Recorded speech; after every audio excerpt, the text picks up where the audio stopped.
Okay, switch both on. Switch.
Good morning, Mrs. Kakane. And, Good morning, Chair. good morning, Deputy Chief Dlamini. Good morning, Commissioner. Thank you.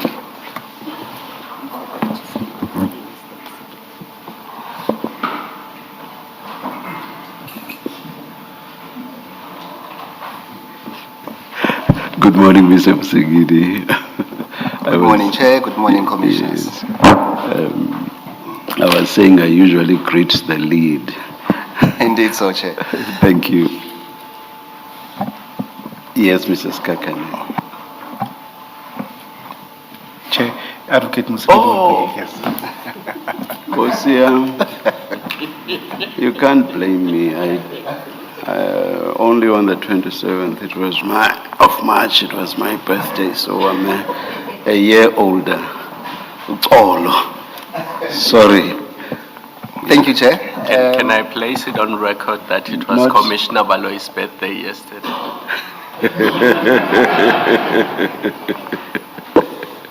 I won't mention the numbers, but Mr. Musigiri, apologies. I guess I'm thank used you. to Mr. Kakane, Yeah. Thank you, Chair. Yes, Mr. Musigiri. Good morning again, Chair and the Commissioners. Chair, today we have Deputy Commissioner Umashi Samson Dlamini to testify from the TMPD. Chair, if you could swear in the witness. That's literally swearing as opposed to affirming. Let me confirm if he's happy to. Will you be swearing or affirming, Deputy Chief? I'll swear, Commissioner. Thank you. Do you swear that the evidence you are going to give is the truth, the whole truth, nothing but the truth? If so, please raise your right hand and say, "So help me God." I swear, Commissioner, that the evidence I'll be giving... Just say, "So help me God." Yes, I swear, Commissioner. Please say, "So help me God." So help me God. Thank you. Yes, Chair, perhaps I was a bit ahead of myself, a bit of housekeeping issues. Mr. Dlamini will be testifying today on his statement, and then after that, only then we'll start asking probing questions. Mr. Dlamini does have long-standing commitments, so we cannot sit for the entire day today. We have tried to see how long we can stay, but at best, Chairperson, we cannot sit later than 12 o'clock with your permission, of course. And then we'll have to call him again, where he'll be asked probing questions. For the purpose of today, we'll try and limit our questioning to a clarity-seeking question on his statement, and then hopefully we'll get through till 12 o'clock, and then he will come back, Chairperson. Thank you. What I forgot, Deputy Chief, is to ask you to place your full names on record, please. My full names are Umashi Samson Dlamini. Thank you. Yes, Ms. Sigidi. Chair, on that aspect, I'm not sure. I'll be guided by Chair if and when it will be an opportune time to take a tea break, if at all. I'll be in the Chair's hands. Perhaps 10:30, I'll and then Chair. sit from 10:45 until 12 midday. That seems to be practical, Chair. Thank you. Thank you, Chair.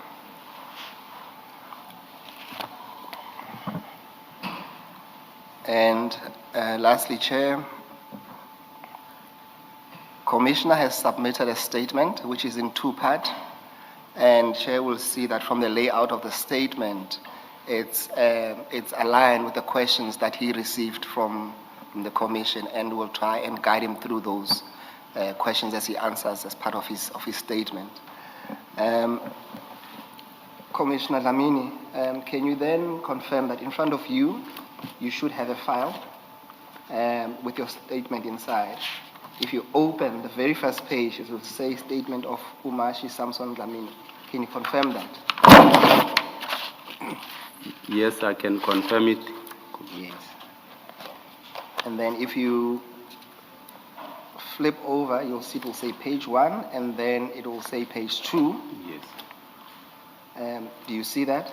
Yes, I can That's see where that. the statement starts, and then if you go to page 15, so if you look on the top right, there is a red marking. If you go to page 15, Yes. Perhaps move to 14 instead.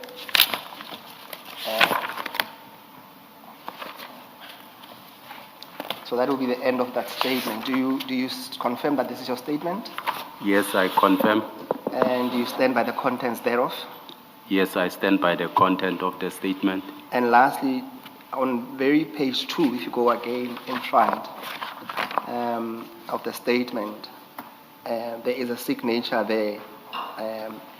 Can you confirm that you are the deponent? I confirm that it is and- my signature. Thank you so much. Statement.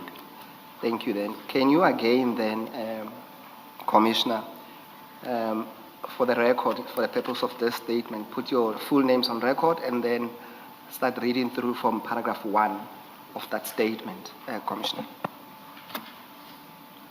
I am Umashi Samson Dlamini, do hereby make an oath and say, I'm an adult male and Deputy Chief of Police in the City of Tshwane Metropolitan Municipality. I am responsible for the division, support and administration under the Metro Police Department. I think perhaps let me take the opportunity to just indicate some of the responsibilities that I'm responsible for under support and administration. I'll only touch on the pertinent points that might be relevant to the commission that have came out. The division, under the finance section has got a project management, that is contract management support, that supports other divisions in terms of ensuring that when they have contracts that they want to undertake with bid specifications, then after the bid specification, when the contract go to the BEC, the chief of police nominate people who sit at the BEC together with supply chain officials and other appointed people for the BEC. When the contract is awarded, we then prepare SLAs for those contracts. I'm raising this because it's pertinent. Because as an end user department, we must be able to ensure that there's an SLA in place to manage that contract. So we assisted them in ensuring that SLAs are put in place. Then it sends to the office of the chief, who then take it to group legal for confirming that the SLA complies with all the legal terms and so forth. Thereafter, it sends to the service providers, who also go through the SLA and confirm before signing in the SLA. I think I must also indicate that the city has further take this process further, that SLA currently they are being done electronically. They are being sent by legal department to group heads to ensure that they can sign them off. So that's one area, that project management, that we assist the divisions on. We assist them with procurement plans. Every year there should be procurement plans that we put forward to ensure that everything that it's done in the city, it's in line with the procurement plans. There are stage gates that you plan a project to say it's at this stage gate before it can be funded. There's no way they can fund a project that you won't be able to spend on. So these are critical aspects that I'm bringing in, because they also touch to another part of, accounts payable, where invoices gets paid and so forth. I won't touch the entire structure. On accounts payable, every financial year when it starts, we get a budget indication. What we do if we have contract, I'll give a practical example of a SAPO SLA that we have for posting of infringement notices, because ARTO has given South African Post Office that authority to ensure that our infringement notices get sent through. We have an SLA with SAPO that, so because we have a budget on OPEX, we must create requisitions when the financial year starts, that we send through to supply chain management to create POs, because we don't know by then as to what will be the value of the invoice in July. So this becomes a blanket PO. So it debit against, that PO that we have created with supply chain. With contracts that we know to say these are the value of the contract, we create PO for the entire year. So that's the duty of accounts payable when it deals with that. We create requisitions, send them through to supply chain management to ensure that they create, purchase orders. Our budget is segmented on monthly quotas and so forth that we report on. So sometimes, let me say, for instance, we have a contract for animal care. You can't anticipate whether you'll have how many dogs that are sick and so forth. As a result, they render, veterinarians render the service, which is above, the amount perhaps that we have, because our budget is created on quotas and so forth. What we do, we increase the contract value so that we are able to process, those invoices that we have, with a view that we know that we'll have to balance the equation, because on a quarterly basis, or on issues of budget, to monitor the budget, the Group Financial Services has also developed memos that deals with each and every line item. To say there's watchman, there is this line item and so forth, where we report on deviations. Whether over expenditure or under expenditure, you need to give reasons and mitigations. How are you gonna mitigate those over expenditure? So we do assist the divisions in that regard in managing, those kind of things. Why I indicate this, it's for instance, these two things need to be on the subsystem. The SLA must be loaded on the subsystem. The issue of the contract must be on the subsystem, the start date and the end date. So that when the divisions bring in invoices, that they have certified that work has been executed for processing purposes.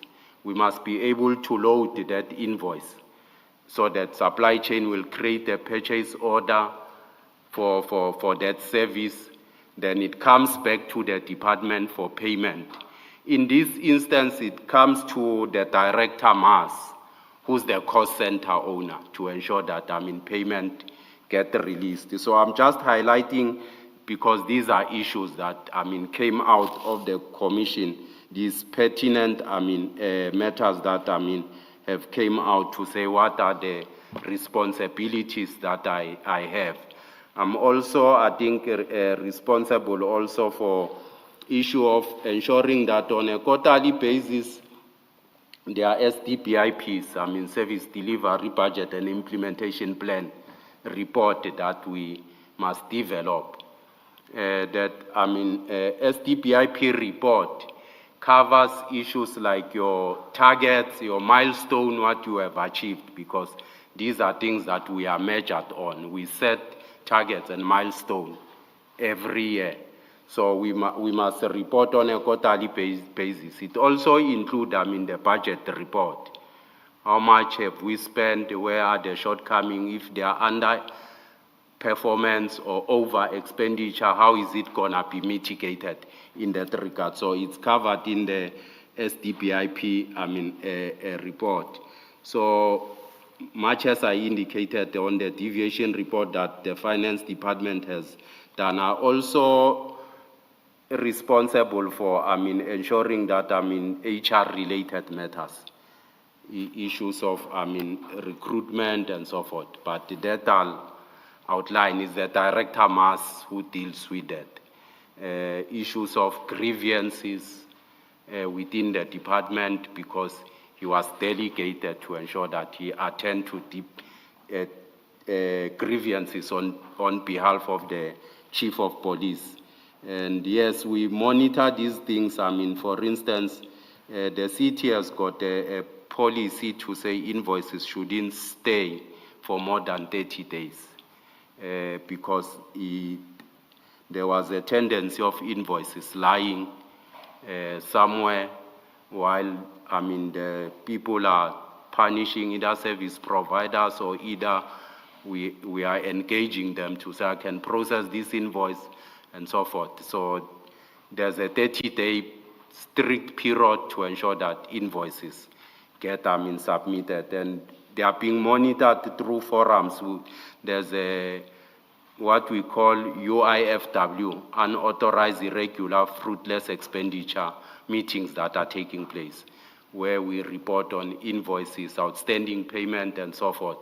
If they need to be reported. There's also Circular 113 that deals with issues of audit and so forth. Also invoices form part of that, of outstanding invoices. So in a nutshell, I just wanted to outline some of these functions because I think it came out of the commission. No, thank you. Thank you. Thank you so much, Commissioner Dlamini. Just to wrap up that aspect before we go to the heart of it. I understand that currently you are on suspension. Yes.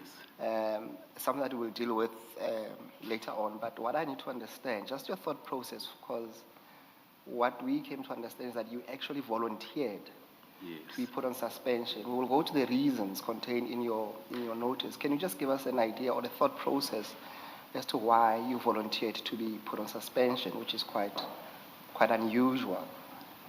Thank you. Yes, I think when, on the 16th, when Sergeant Nkosi was testifying, there were WhatsApp messages that came out of the communication between myself and him and the CFO that emerged out of the commission. Then the next day, I sat with the chief to say, since there are these allegations, what is the city doing in terms of them? Couldn't get a straight answer. Then the 20th, I felt I can't be sitting at work. Everyone will come and ask, what is happening? You find yourself explaining. You go to a meeting, everyone asks you.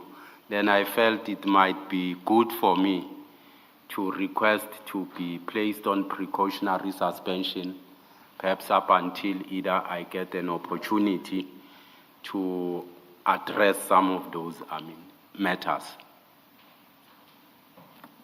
Okay, thank you. Can we then go to page 3? Just out of curiosity, normally people ask to be placed on leave when they find themselves in that situation. How did you decide suspension instead of asking for leave? The city doesn't have a policy for what we call special leave. Either you take leave or either, so I felt I can't deplete my leave days. I'll rather request, a suspension, Commissioner. Thank you, Commissioner Dlamini. If we go to page 3, under the topic overview, you've given us a nice synopsis as to your responsibilities and duties. Can we then pick it up from paragraph 6 instead? Okay. Dealing with the nature and extent of your relationship with Sergeant Nkosi. That was the question posed to you. So would you read the question and then read your response there too? Yes. Thank you. The nature and extent of my relationship with Sergeant Nkosi and when and how did it commence? I have known Sergeant Nkosi from the early 90s while he was still attending school at Ntokozweni Primary School in Soshanguve. We come from the same neighborhood in Soshanguve. In 1996, I became actively involved in managing the family business, which was when I started having close interaction with Sergeant Nkosi. Sergeant Nkosi used to frequent the business and he would volunteer to clean the vehicles and he would sometimes receive stipend for his efforts.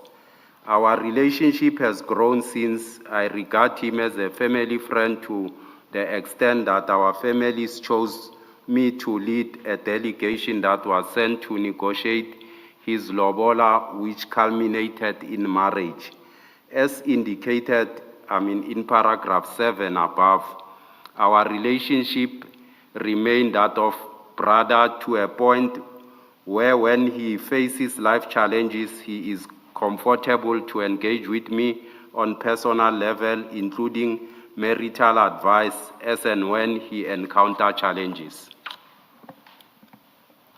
Thank you, Commissioner. Just to understand you then, you have known Sergeant Nkosi for at least 30 years, from what I can gather from that. That's correct, Commissioner. And then I see that you say you have become, or he has become, or both families have become quite acquainted. That's correct. Can I ask you, would that relationship extend to his other siblings, including Mr. Beki Nkosi? I do engage with Fani when they have family challenges, marriages. We do intervene with my wife. to do counseling and so forth. And this would include Becky as well. Yes, Thank that's you so much. correct. Then let's move on to the next subtopic.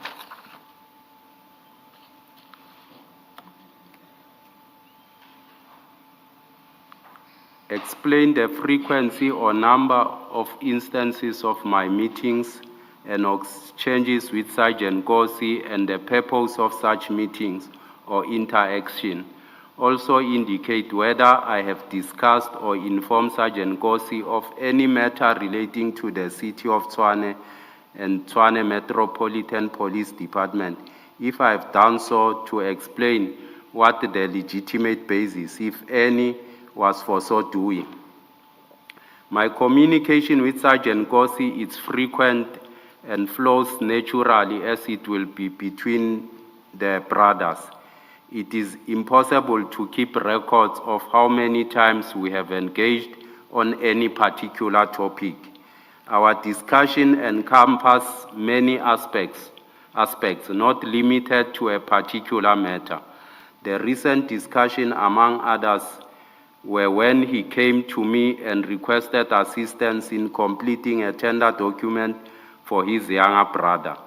I refused to assist Sergeant Nkosi, and instead I advised that helping him with the request will amount to a conflict of interest.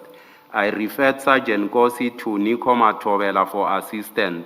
I did so because Mr. Matobela is well vested with administrative matters. And who exactly is Mr. Matobela? Pardon, Commissioner? Who exactly is Mr. Matobela? Mr. Matobela, I knew Mr. Matobela when I was managing the family business. He used to assist us with, a document for buses and so forth, applications and so forth. He's not an employee of a city, he's someone from outside. Thank you. Commissioner, just to understand, we will get the dates as and when we look into your chats as to when this conversation happened. But for now, can you just confirm that this assistance of completing a tender document for his younger brother, will this relate to Ngapesheya Security Services? That's correct. Then we can move on. If I have received any payment or benefit from Sergeant Nkosi, whether directly or indirectly, whether I have received payment from a third party through Sergeant Nkosi, I want to put it on record that I have never received any payments nor benefit from Sergeant Nkosi, whether directly or indirectly, nor received payments from a third party through him or anyone else. If I have met Sergeant Nkosi in the presence of Mr. Mpho Lekukela, if so, what was the purpose of such meetings? Did the meeting relate to the business of the City of Tshwane or the Tshwane Metropolitan Police Department? I have never met Sergeant Nkosi in the presence of Mr. Mpho Lekukela for any reason whatsoever. But you will accept that you would know Mr. Lekukela? Mr. Lekukela, I know him as he was an employee, I think, of the city. I've never had any relations with him. That's precise, yes. Please continue, Commissioner. Here, I think it were the matters. Maybe I should say this to you. In terms of this topic, in fact, please don't read to the record. The topic there, it ought not to have been asked of you to comment on this. And for the record, I want you to skip paragraph 17 to 28 because it deals with issues that are not relevant, at least for the purpose of this commission. So please disregard that, and then we'll move to paragraph 29 instead, on the next page, page 6. If I have ever met or interacted with Mr. Josie Banyoni, Mr. Vusi Matlala, and Mr. Manda Mngina, and to provide full details of the meetings, interactions, including details of those present at each and the location and the purpose of each such meetings. I have never met, interacted with Mr. Josie Banyoni, Mr. Vusimuzi Matlala, and Mr. Mandla Mncina for whatsoever reasons. Do you know of them, though? Any of those individuals? The one that I know, I've never met with him, it's Mr. Josie Banyoni. He used to work with my brother in the taxi industry when they were establishing Salta. They were together in the taxi industry. That's the only person that I know. But you never met him? I've never met with him or interacted with him. And the other two gentlemen, apart from perhaps what we know from the media? I don't know them. Thank you. Indicate whether I have any interest. So just Sorry. last question. Yeah, sorry. Because you did mention in the beginning about the business, and now you just mentioned again the taxi business. Are you still in the taxi business? Are you in the taxi business?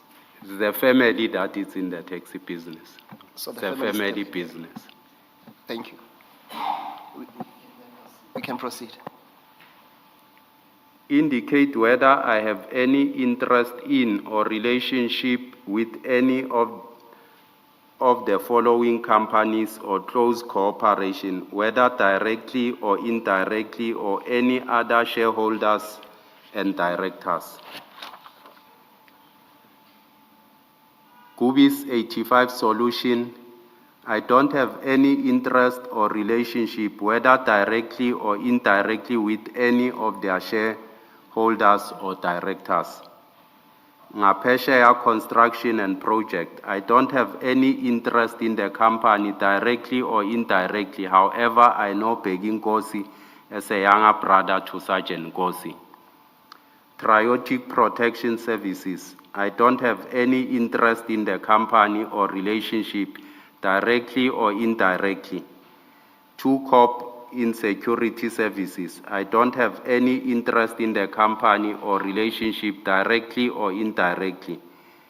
Vimtsiri Security and Protection Services, I don't have any interest in the company or relationship directly or indirectly.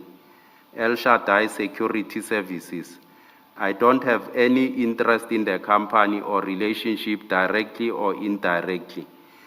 Any other bidder in Before you continue,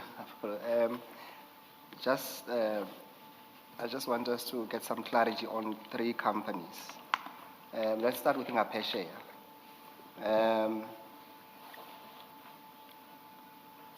Part of the question is that, do you have any relationship with their shareholders or directors?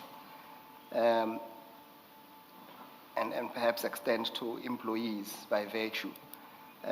Would you accept that for a moment that you do have at least a relationship with Ngapesheya through Nkosi, because you did consider him as at least close family member? I think I indicated that I know him as a younger brother, but I don't have interest in the company directly or indirectly that perhaps I benefit financially, but I do know Nkosi. Yes, we're not Yes, asking that. We're saying at least there is a relationship there. Yes. And if there was to be evidence that Sergeant Nkosi was doing some work for Ngapesheya, would you also accept that on that score, you would also have a relationship with someone who, if there is evidence, who also does some work for Ngapesheya? Yes. Thank you. And then the next company there, it's Triotic Protection Services. I think it's an open secret that it is somehow, or it was somehow, linked to one Mr. Bonzo Mudise. Yes. I think his middle name is Eugene. Yes. And I don't want to take it further than that. The only question I want to ask you is that, do you have any relationship or interaction with Mr. Mudise? It's only when we go to MECO meetings that I'll meet him, but I don't have any relationship or interactions with him, Mr. Mudise.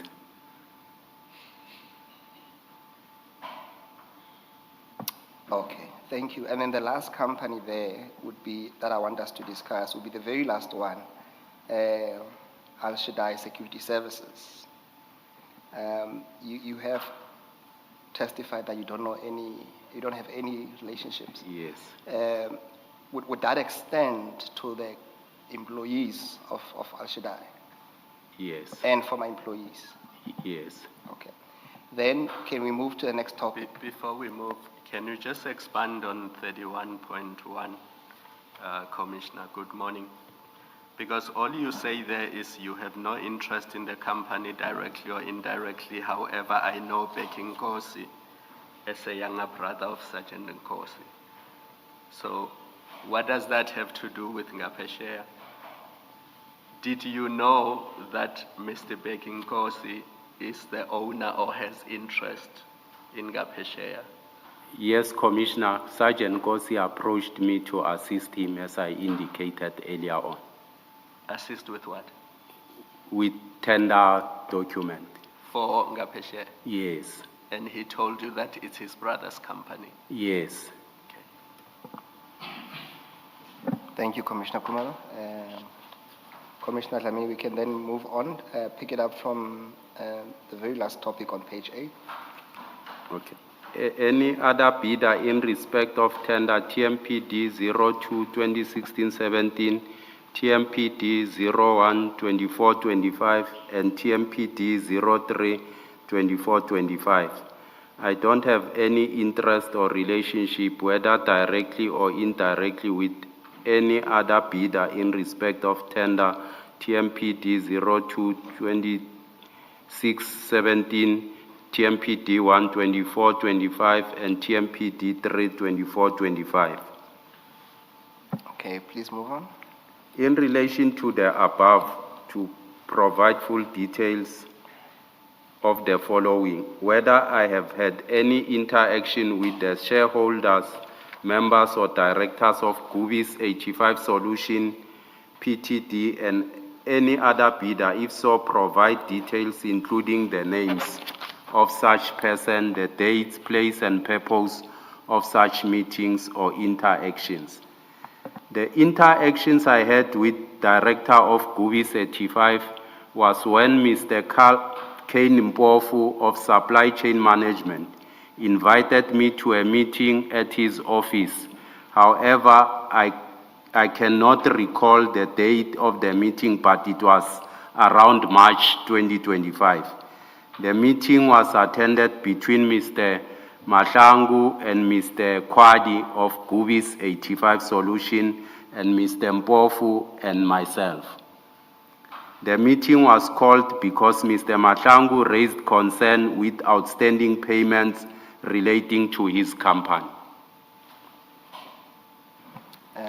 Thank you, Commissioner. Just to clarify, this meeting, you were invited by Mr. Kane Mpofu.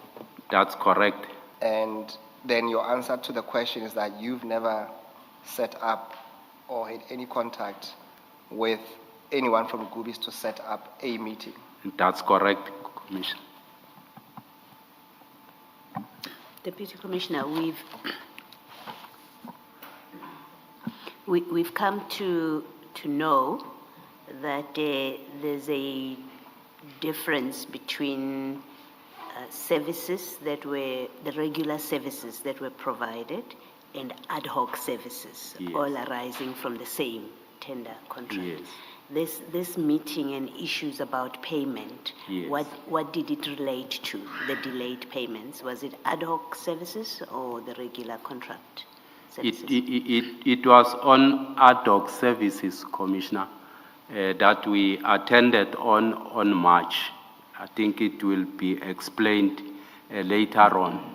They were owed for a period of 6 months, starting from July 2024 up to December 2024, when that complaint came. And I think there was an outstanding invoice that was of a previous financial year for May. So this meeting was all about it, to say how are they gonna get paid that invoice that is outstanding for the month of May, which was never paid to them. Thank you. Thanks, Mr. Commissioner, Speaker. documents relating to that specific meeting, do you have them? I don't have document relating to that specific meeting, Commissioner. I will tell you how it will assist. The witness we had yesterday also spoke about outstanding invoices from 2024. But we are still not clear who had requested those services from Gubis. So perhaps if we could get those documents relating to 2024 ad hoc services and invoices, Okay. it will assist us. So if you can please search for them. If they are not there, they are not there. But if you are able to find them, can you please make them available to the commission? They will be there, Commissioner, because we load them on a subsystem. I'll request that we get them. I only have a spreadsheet of the payment of companies that were owed starting from July 2024 to December. Yeah, only this one. And what we are looking for is the letter requesting Gubis to provide the ad hoc services in 2024. The letter who didn't have, because it's not within my environment to deploy them. Yes. What we do, we process invoice as received from a division that has verified that services were rendered accordingly signed off by that division. So all those documents, if you have them or you are able to find them. Yes, If they are not there, they are not there, it's fine. the invoices are there. Commissioner, then, just to wrap up this point. So the upshot of it is that you were invited to this meeting to deal with issues relating to late payments or non-payments of Gubis invoices. Yes. Just tell us, what was the outcome of that meeting? Just briefly. The outcome of that meeting, I indicated to them to say the May invoice, there's no way in which it can be processed from my section. It's of a previous financial year. The division concerned need to put in a report for post facto in order for that invoice to be paid, which must be approved by the city manager. Which goes with consequence management, because, it's of a previous financial year. It will create audit issues, for the city. So that's what I indicated to them. And I also indicated to them to say, initially when they started issues of, raising concerns around payments and so forth, I advised Mr. Mpofu to say, these were taken with the CFO, and it might not be proper for us at that level as junior officials to the CFO to engage on these matters. So I then advised that they must then take these matters up with the CFO where they've started. Thank you. Let's move on to the next topic. Giving details whether I have assisted directly or indirectly any bidder in respect of tenders TMPD 2 2016-17, TMPD 1 24-25, and TMPD 3 24-25. I have not assisted directly or indirectly any bidder in respect of tender TMPD 2 2016-17, TMPD 1 24-25, and TMPD 3 24-25. Yeah, move on. Whether I have influenced, facilitated the payment of any service provider, in particular Gubis 85 Solution Ltd. I have not influenced the payment of any company, including Gubis 85.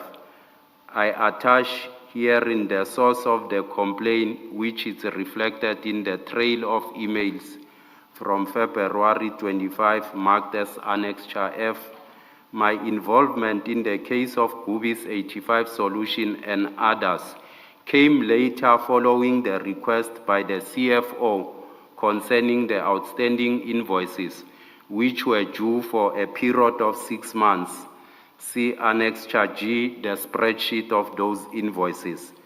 Furthermore, I should indicate that prior to the receipt of the request by the CFO, I dealt with another request which came on the 28th February 25 from various service providers. See attached WhatsApp communication from the management group marked as Annexure H. Commissioner, before we go to the next page, you had made reference to 3 documents, Annexure F, G, and H. Can we start with Annexure F?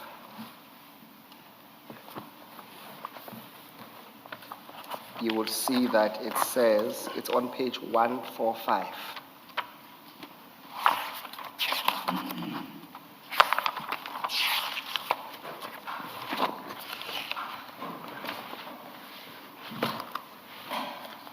It will say Annexure F, email of outstanding invoices. Is this the annexure you're referring the commission to? Which starts on page 146? Yes. Is there anything on that annexure that maybe without reading the entire document that you would like to highlight to the commission?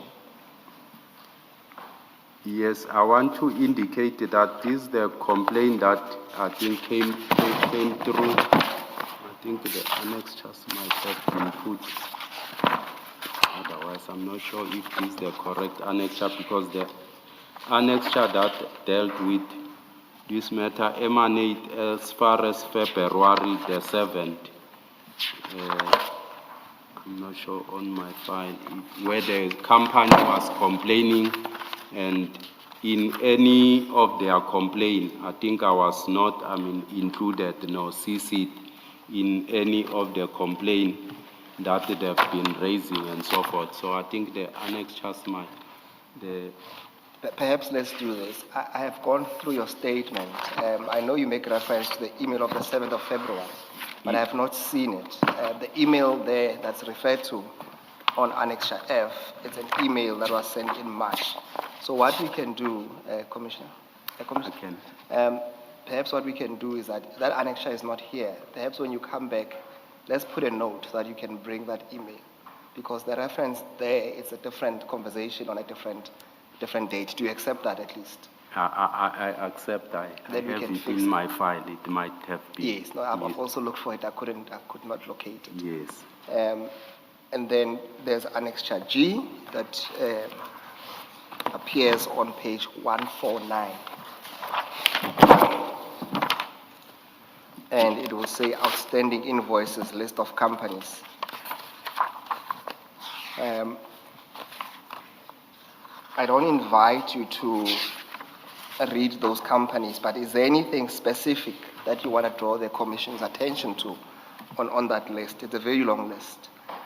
Yes, the specific thing is that these are invoices that were outstanding from July 2024, to January 2025 of companies. I want to draw specific attention to the Commission because this matter came on the Commission. That invoices for the entire 6 months were amounting to a total of these companies to 14 million for the entire 6 months of ad hoc services that the complaint came. And I think this is what I want to draw the attention of the Commission to, so that when we come to the email where I was writing, sensitizing them to say, but these invoices for February and March have now grown to an extent that now the company must be paid 14 million. Deal with this matter or engage the sister department. It was taken that I was influencing someone to go and seek money and all those kind of things. But I was just trying to indicate, to say, my division gave me the spreadsheet to say invoices for July to December. This is the spreadsheet as and when they were processed. Then January, February, March comes invoices for January and February with a total change figure of one invoice, amounting to 14 million. It is within my responsibilities to alert them to say, this has grown so much, investigate this, deal with this matter. Perhaps just for clarity, can you just reconcile this for me? On page 150, right on top it says recon for watchman services, water and sanitation. And then it gives the dates, and then after that it says asset protection unit, TMPD, and then it says January security service ad hoc. So the document on 150 mentions both watchman services and ad hoc. Can you just reconcile that for us?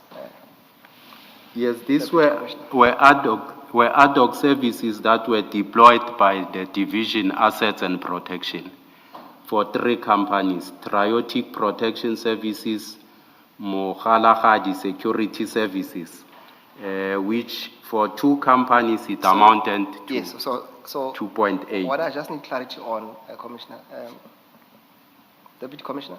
Yes. The clarity I need is on top when it mentions watchman services. So we should take this is strictly for ad hoc. Is Yes. that what you're conveying to us? Yes, it's That's all strictly I for need. ad hoc. Okay, then Yes. I'll go with that. All right. Can we then go to the last annexure that we make reference to at page 42? That one appears on page 152. Yes. Now, this is annexure H. It says management group WhatsApp communication, non-payment of service providers. And it goes on, the actual content is on page 153. Is there anything that you need to highlight on those WhatsApp chats? And while doing that, can you just explain what is the EMM information group? The EMM is an executive management group that we have for the Chief of Police and his deputy chief. So I'm saying, I was just demonstrating to say I do receive such complaint. That was not a peculiar complaint that I received to deal with those outstanding invoices for July to December. There was a complaint prior to me receiving that request from the CFO that came, to the chief and asked to say, these companies were not paid, can they be attended to? So it's not, because as I indicated earlier on the structure, to say they don't come to me, they go, when invoices come, they go to accounts payable. That's where we have admins, senior admins, and so forth. They have a functional head, a deputy director who deals with them. I wouldn't be aware if there were outstanding invoices until of recent, where the city have established the UIFW workstream meetings and the circular 113, where these things get reported, where I attend to. Thank you, Commissioner. Can you then go back to your statement? I want you to pick it up from when you look at the top red number, the top right with the red number. It will be page 9. Yes. Before you do that, in that page 8, at paragraph 41 and 42, where you refer to requests from the Chief Financial Officer. Yes. Those requests were directed to you. The Chief Financial Officer called me while he was with Sergeant Nkosi on the 4th of March, requesting me to say there are outstanding invoices that Mr. Mpofu can't get it right in ensuring that they are being paid, and the companies are threatening to go to court. Okay. Can I intervene and assist in that regard? Okay, so it was a telephone call between you and the Chief Financial Officer? Yes. Okay, thank you. Thank you, Commissioner Baloyi. Can you then, so we'll deal with those chats later on. Can we then go to the next page? Then that will be page 9. Okay. I just want to indicate that it is a common practice that such matters will be brought to my office for intervention and not, to influence payment or whatsoever in that regard. I wish to refute the impression which is created that I am involved in the business of influencing or facilitating payment. The statement is not true, and I say this because I am the divisional head, support and administration. I think I've explained around accounts payable, what are their functions and so forth. And it enjoins us to comply with strict time limit and to pay invoices within 30 days of the invoice date. That's what my communication on financial matters is mistakenly inferred to as having an influence when in actual fact it is sacrosanct to my daily work as the Deputy Chief Support and Administration. It cannot be said that I am influencing anyone when my position and my work is centered around managing the financial business side of the department. I attach here on the organogram and demonstrate that I am the relevant and competent person who holds the office that address the finances as alluded in Annex D organogram.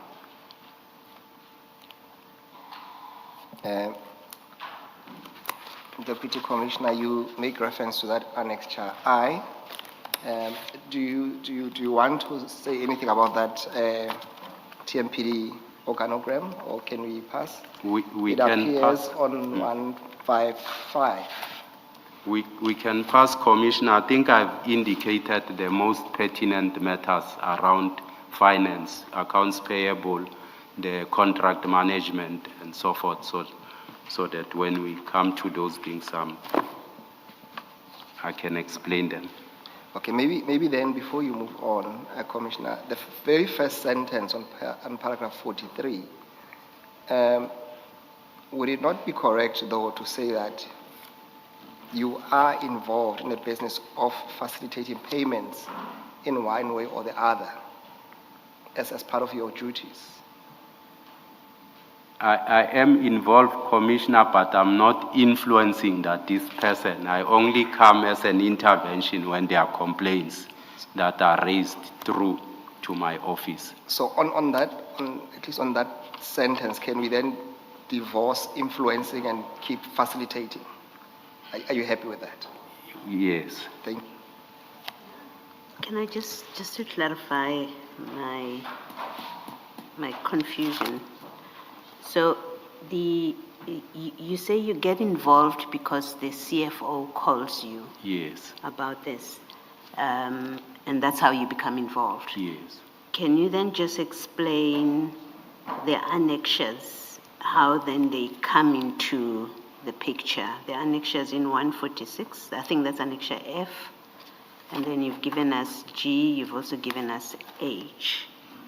How that relates, if at all, to the CFO calling you to assist with payments? Because the way that I had read it was that your annexures F, G, H are what comes out of the CFO's request to you to assist him. And that is evidence of it, those annexures. So if you can just explain them, because it doesn't seem like they're in any way related. Okay, cool. On annexure, Commissioner, on annexure G, it was the spreadsheet of all the outstanding invoices for starting July 24 up until December. I was just attaching them to say this is the request that emanated from the request from the monies that were owed from the CFO for those companies for a period of 6 months. And on the annexure H, I was just demonstrating to say these are the requests, they do come. It's not something, out of the equation that I've done when I was helping with the payment when the CFO, said the companies were not paid. I was just demonstrating with the communication from the management WhatsApp group on Annexure G. Okay, so Annexure G has nothing to do with the CFO's No, request it has got that nothing you're to do with the discussing. CFO. I was just emphasizing to say, as the divisional head, that I do get these requests to intervene if payments were not done or companies are complaining. Okay. And what about Annexure F? What is Annexure The Annexure F, as the evidence leader indicated, it was a trail of email that I wanted to demonstrate that this complaint came from February. I was never included on the emails. I mean, there were people who were included in those emails, I think, who are within the department and never acted on that. I just wanted to demonstrate to say, I only became aware when I was called by the CFO to say there are outstanding invoices within the department. Okay. So, but they have nothing to do with the call from the CFO? No. Okay, thank you. Perhaps just to seek further clarity, remember you had testified earlier on that when you met with Hwadi, Mahlangu, and Mbofu, and they raised the issues of non-payments, Yes. you then ultimately referred them to the CFO's office Yes. to deal with this. Yes. Then is it your evidence that later on then the CFO reverted to you with the same problem to say you must deal with it? I'm just trying to understand the chain of events. So remember that this meeting with the Yes. tree was in March. Yes. So the requests from the CFO, when would those have been? It came before the request of the meeting. After we have resolved their payment for 6 months, they then later on requested a meeting to deal with the outstanding invoices for May that I indicated to say it will amount to a post facto thing. Okay. I think we have to then move to paragraph 45 on page 9. Whether I have influenced or directed the allocation of work by the City of Tshwane or the Tshwane Metro Police Department to any of the service providers, including that to Gubi's 85 solution.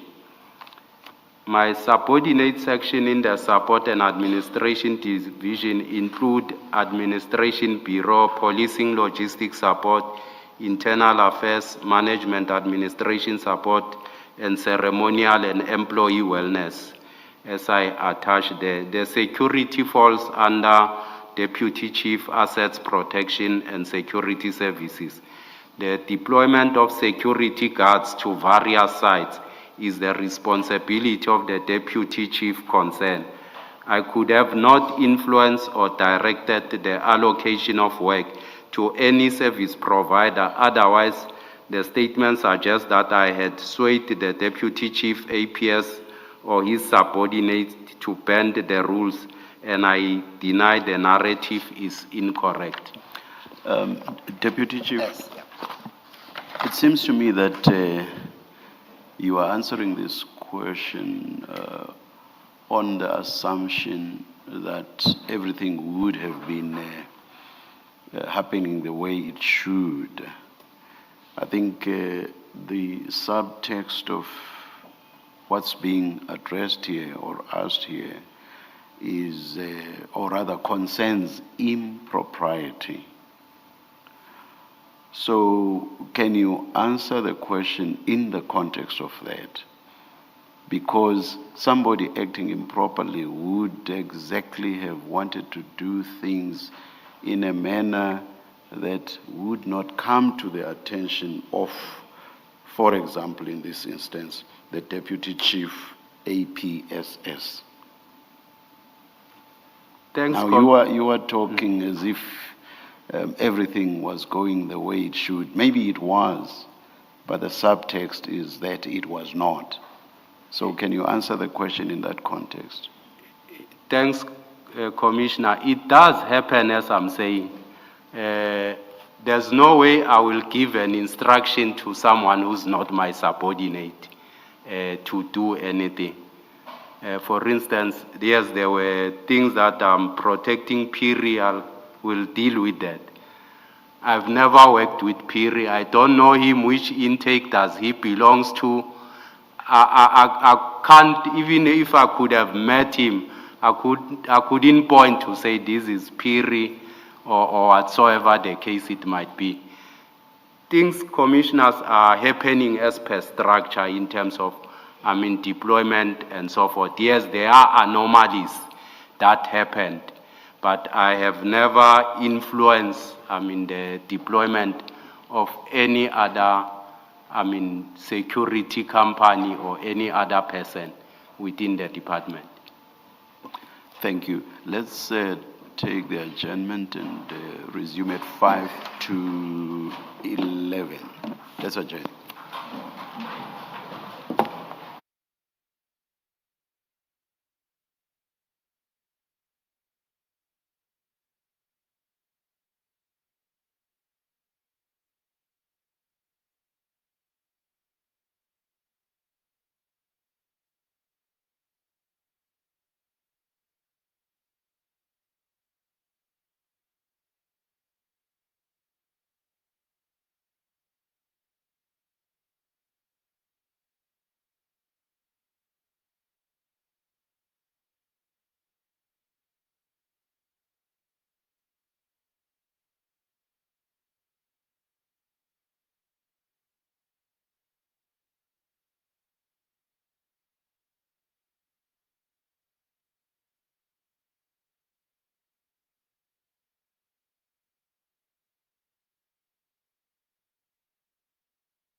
Yes, Mr. Musigidi. Thank you, Chair. Deputy Commissioner Dlamini, can we then pick it up from paragraph 49 on page 10?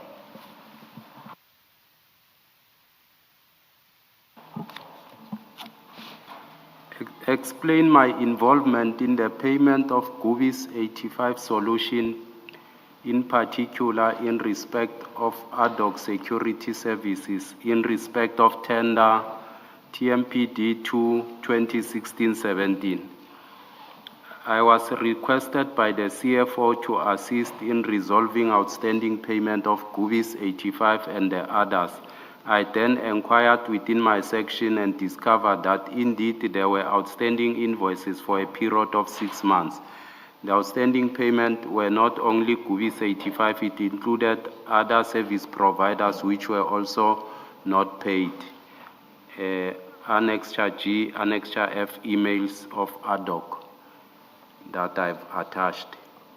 Yeah, we already visited Yes. those annexures, so perhaps let's proceed to paragraph 50. Deputy Commissioner, we've had the name, I think he's a director, Wandule. Yes. Something. Where does he fit in when you are assisting with this in terms of structure? Is he in your office? Is he in your unit? Just explain where he fits in. Director Nandule, it's my subordinate. He reports to me. He's responsible for finance. And perhaps to round off the point, when you said paragraph 49, I was requested by the CFO, this would be the WhatsApp, or at least the telephone conversations where Mr. Nkosi was Yes. also referred to there. Yes, Thank you. Commissioner. Then can we pick it up from paragraph 50? The reason or purpose of your discussion of procurement matters with Sergeant Nkosi. Sergeant Nkosi requested assistance with list of bidders. We did not have any discussion on procurement matters. I have shared the 2 documents with him, which are administrative records. These are closing out reports after the tender has closed, relating to bids and their pricing, which are available. They get published or for every bidder to see them. I've attached such as Annexure J.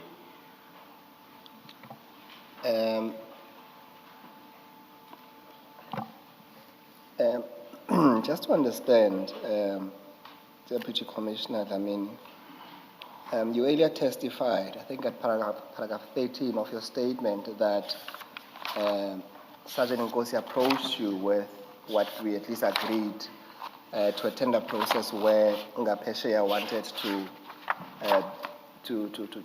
tender, and you referred them to someone that you say is well vested in those tenders. Now, by paragraph 50, there's a separate request. Can you explain exactly what this request entailed? Because you simply say that he requested assistance with list of the bidders. What is the net effect of that if you are assisting him with the list? He indicated that he wanted to verify in both instances that whether his brother has tendered a bid or what.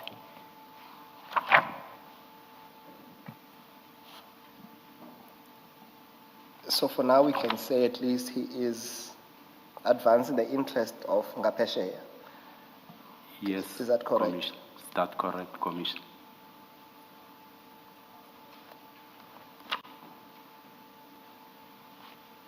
And lastly, did you duly comply with the request? Yes, I did forward him those lists. Just understand, you say these documents were available, public documents, and you refer us to Annexure J. When you say they were available public documents, on which platform, which public platform are they available at the time when you provide to Sergeant Nkosi?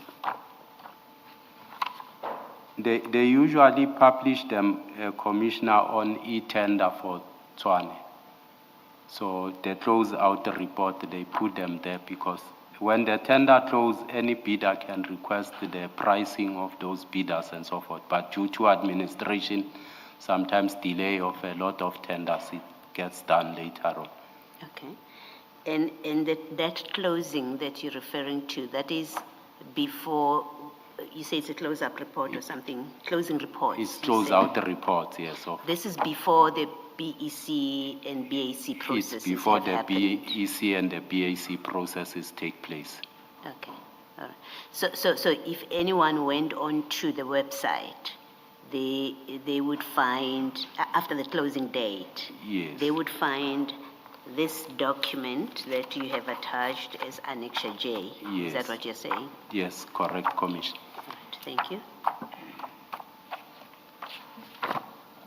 Just to understand, Commissioner Dlamini, remember the first approach when they came to you, said, and I think you used the word that you refused to assist them.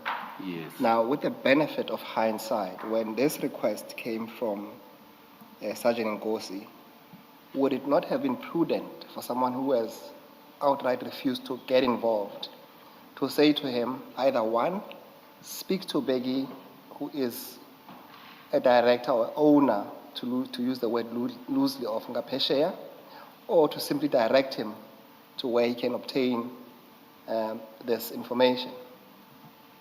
He indicated that he can access it on himself, so, and requested me if I can forward those to him.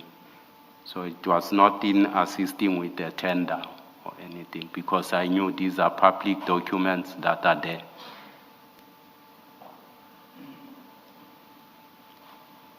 All right, can we then move to paragraph 51.1?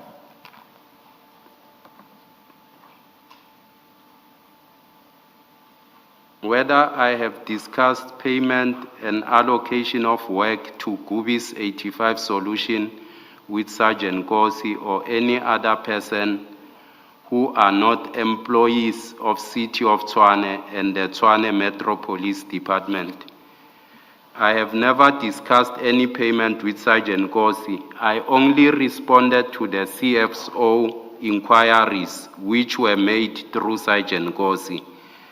The allocation of work is the responsibility of APSS as addressed before.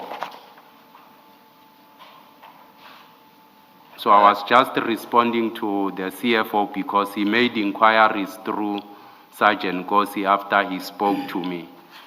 Commissioner, the document which is Annexure J, not for now. When you come for the second time, bring the one that you find on the website, because I'm going to take issue Okay. with your assertion that this is a public document. So come prepared next time I will. and get the one that you would access from the system and it is publicly available. But I'm going to take issue with your assertion that this was a publicly available document. Yes.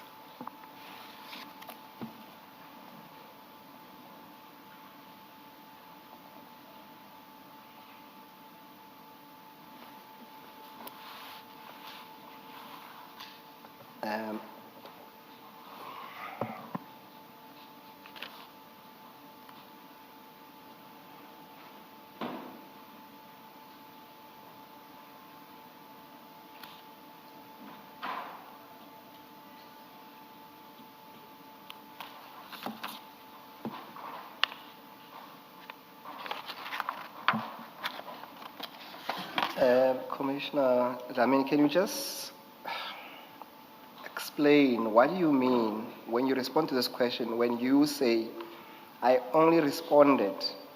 So the first sentence says that I have never discussed any payments with Sergeant Nkosi. I only responded to the CFO's inquiries, which were made through Sergeant Nkosi. That does not seem to align What do you understand? What do you mean by that? As I indicated earlier on to say, the CFO spoke to me on the 4th while he was with Sergeant Nkosi. And on the 5th of May, he made a follow-up to say, Nkosi must check with me.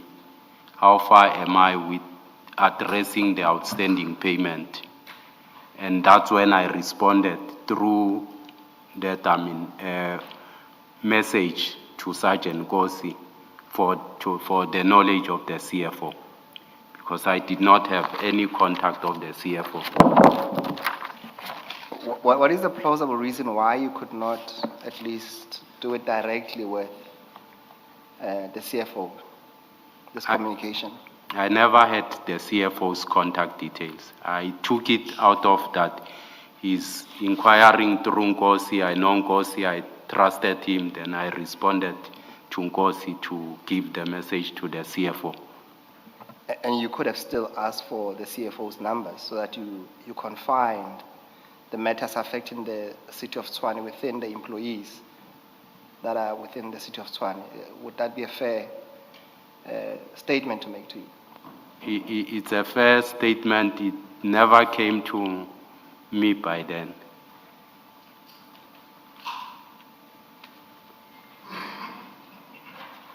Okay, thank you. Let's move to the next page,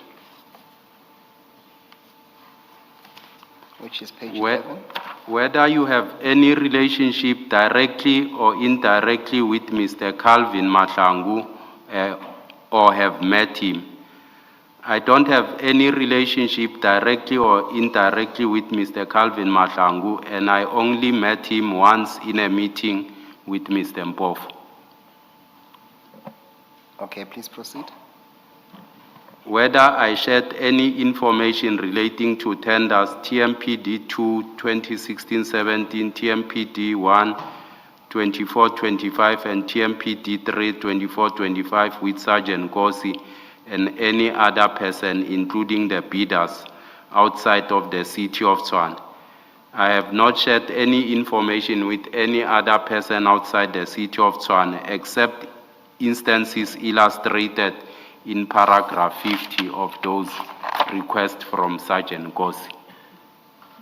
So the simple answer would be that you have shared the information, albeit you say that it was, for now, say it was public information, but you have shared. Yes. Thank you.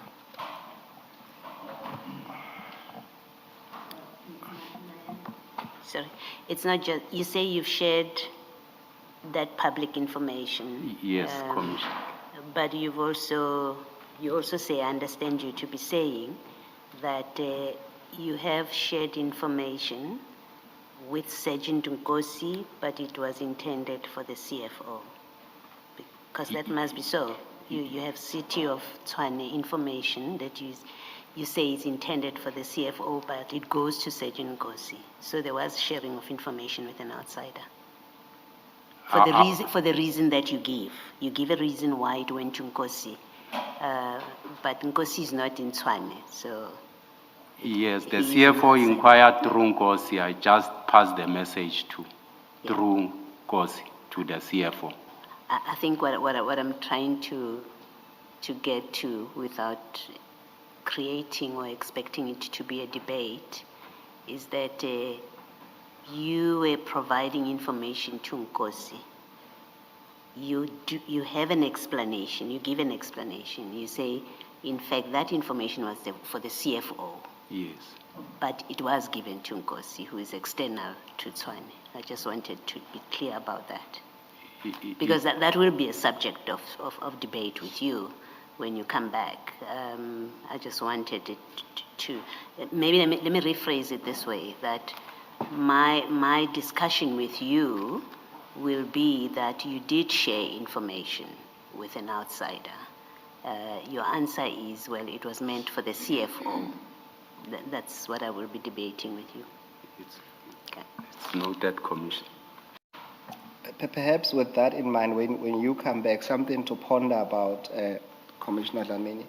And the essence of it is this, is that with information, because it's a consumable. Once you receive it, whether it's intended for you or not, you have consumed that information, whether you pass it or not. It's not an item as me passing you a cell phone to pass on to a third party, and then we leave it like that and we take it on face value that it was just sharing off, or at least passing off of an item, and information was consumed, even if it was not intended at the end of the day to land with that person. It was conveying the message.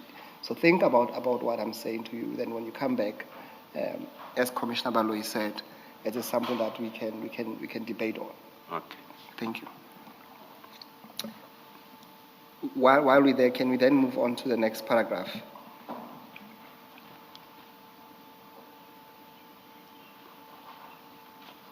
The reason for me to discuss matters relating to procurement of the city of Tshwane and the TMPD, particularly in relation to TMPD 2 2016-17, TMPD 1 24-25, and TMPD 3 24-25 with Sergeant Nkosi.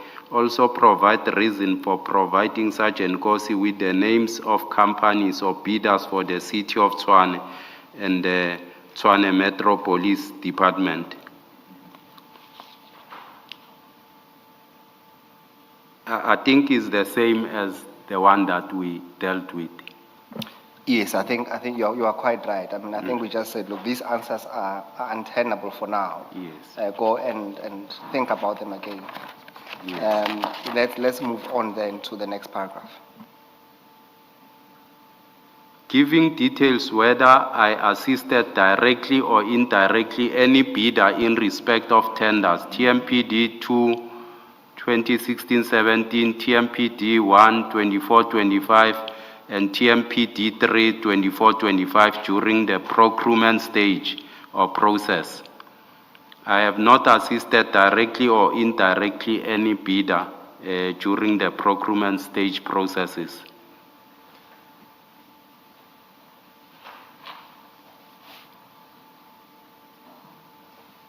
I think then that deals with the next paragraph as well. Then let's jump to paragraph 60.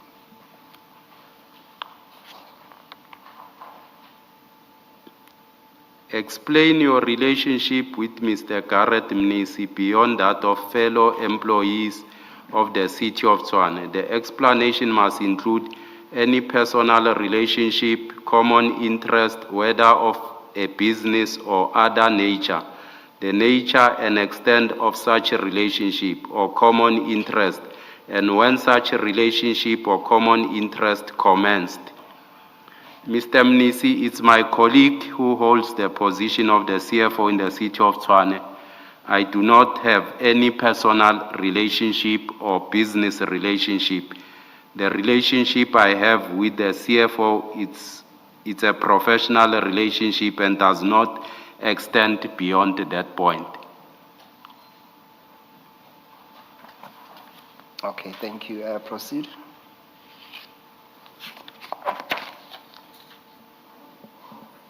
Lastly, explain in detail the nature and extent and purpose of your three-way interaction with both Mr. Garrett Mnisi and Sergeant Nkosi, and why such interaction would have included the business of the city of Tshwane. I think is the question that we'll deal with when we come, as Commissioner Kumalo indicated. That's fair enough. Perhaps on the last question, will you accept at the very bare minimum that at least a common interest you have with Mr. Mnisi is that you both have Sergeant Nkosi as a common person that you both refer to as brother, or at least as having a close relationship with him? Can you at least concede on that score? The question was the relationship I have with the CFO. It's just a professional relationship.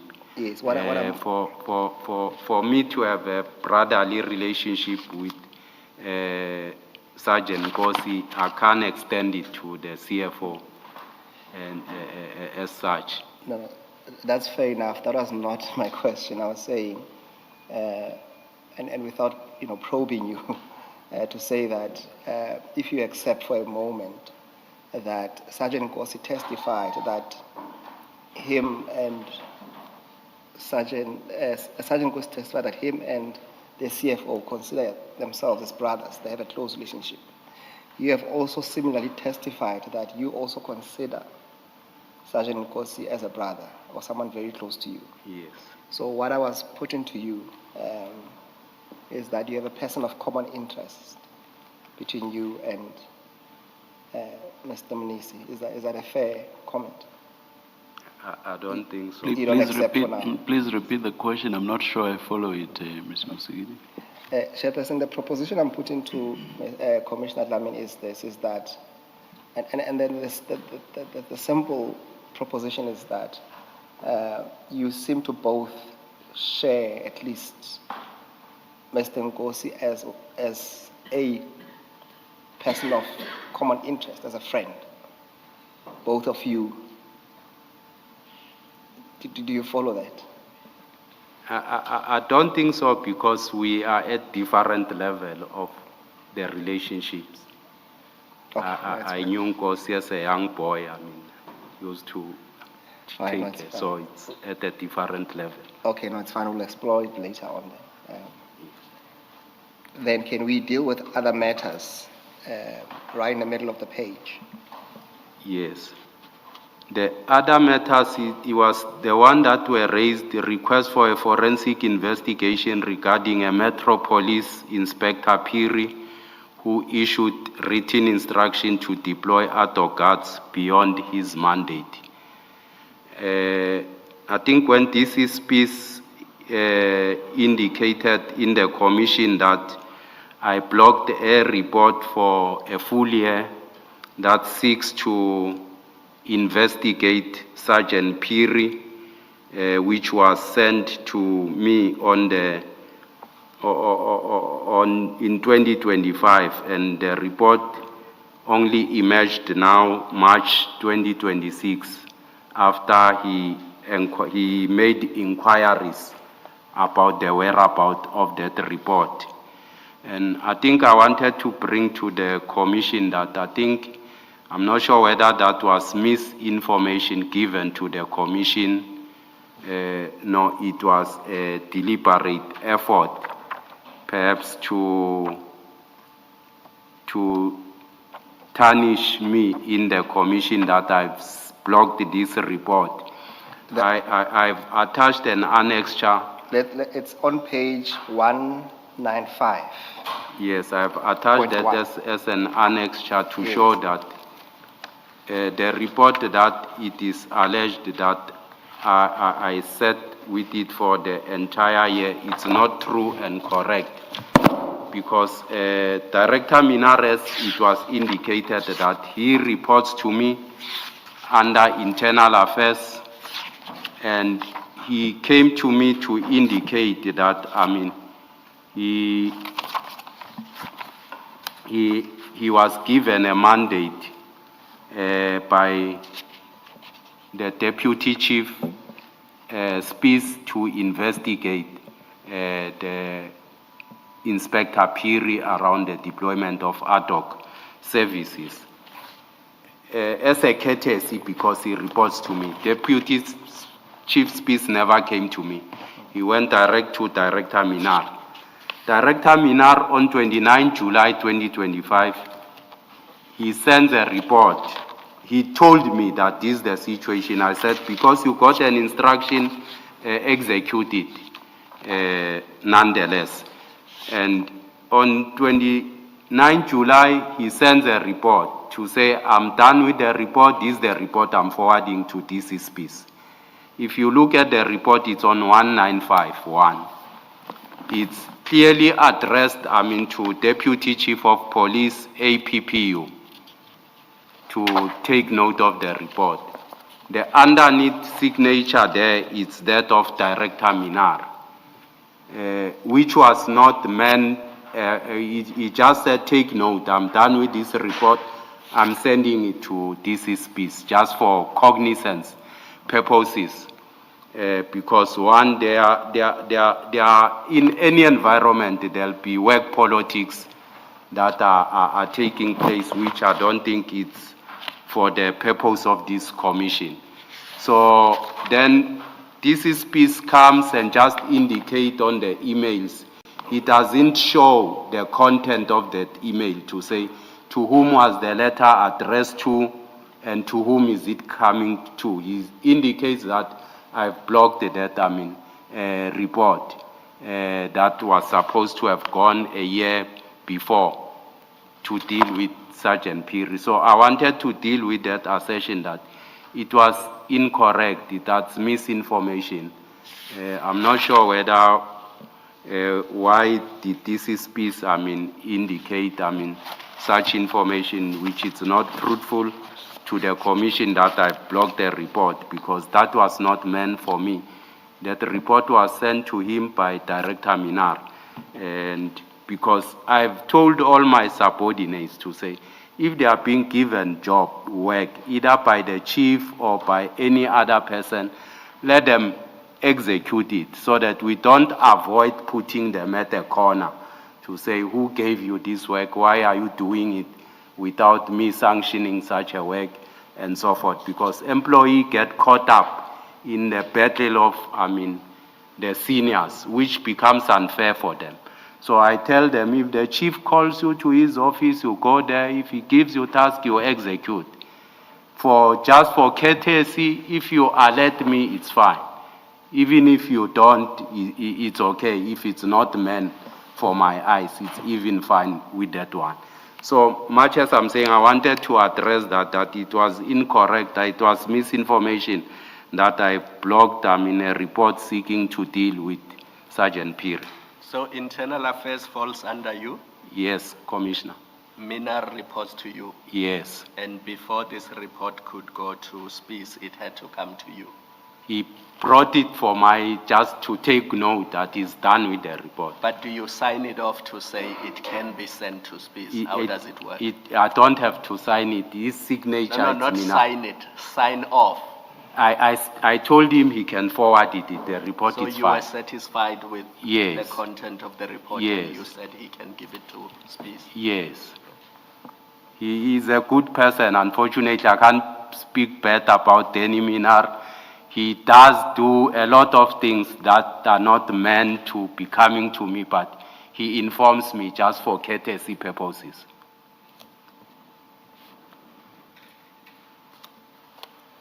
Would you then, Commissioner Dlamini, check if you have that email where you say you did say he can send it off, or at least you have signed it off? We spoke. He sent it. He came to my office. We spoke about it. It was verbal? Yes. And according to you then, from that moment on, you were not expected to do anything further? Yes, I was not expected to do anything further. Remember, he went directly to Director Minar to instruct him to do that. He never came to me. All right. Can you move then to paragraph 2 on page 13? Yes, the second assertion which was made by this piece is that I have influenced the extension of the security tender through the CFO. It's incorrect. I was requested by the Chief of Police to intervene after the extension report was presented by Director Nwandule, which was not approved by the BAC. I have attached annexures, of that, annexure N of the extension report and the request that was made by the Chief of Police and the WhatsApp group management, where the city manager was saying the security tender is coming to an end and he hasn't seen any extension report in his office. That's when I intervened, because a report which was not, according to BAC standard was presented at the BAC without indicating, because MFMA requires that when you do an extension, you need to take the total value of the contract and indicate the threshold that is required for the extension of that contract, which was not part of the report. There were no SLAs that were attached to that thing. So I only facilitated and assisted as requested by the Chief of Police to assist, Director Nwandule and DC Boles with that report, because by then DC Boles was the one who was heading Assets Protection Unit. So I assisted them in the report to ensure that the extension report get presented. So he comes and say, I extended the report to the CFO. The CFO approved because I have an interest of ensuring that Guvis continue to benefit, which is a total lie, because after this 4 months extension, he also acquired other extension, 2 or so, of the extension of the same tender. But he comes and say, I needed to benefit certain companies, which is not factual and it's not true.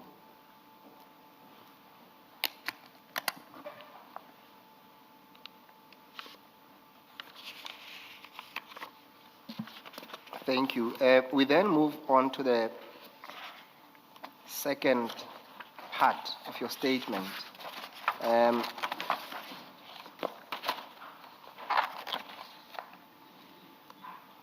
Can you then go to page 17, 17? Yes. And again, do you still confirm that the statement there too, which is 12 pages long, is your statement?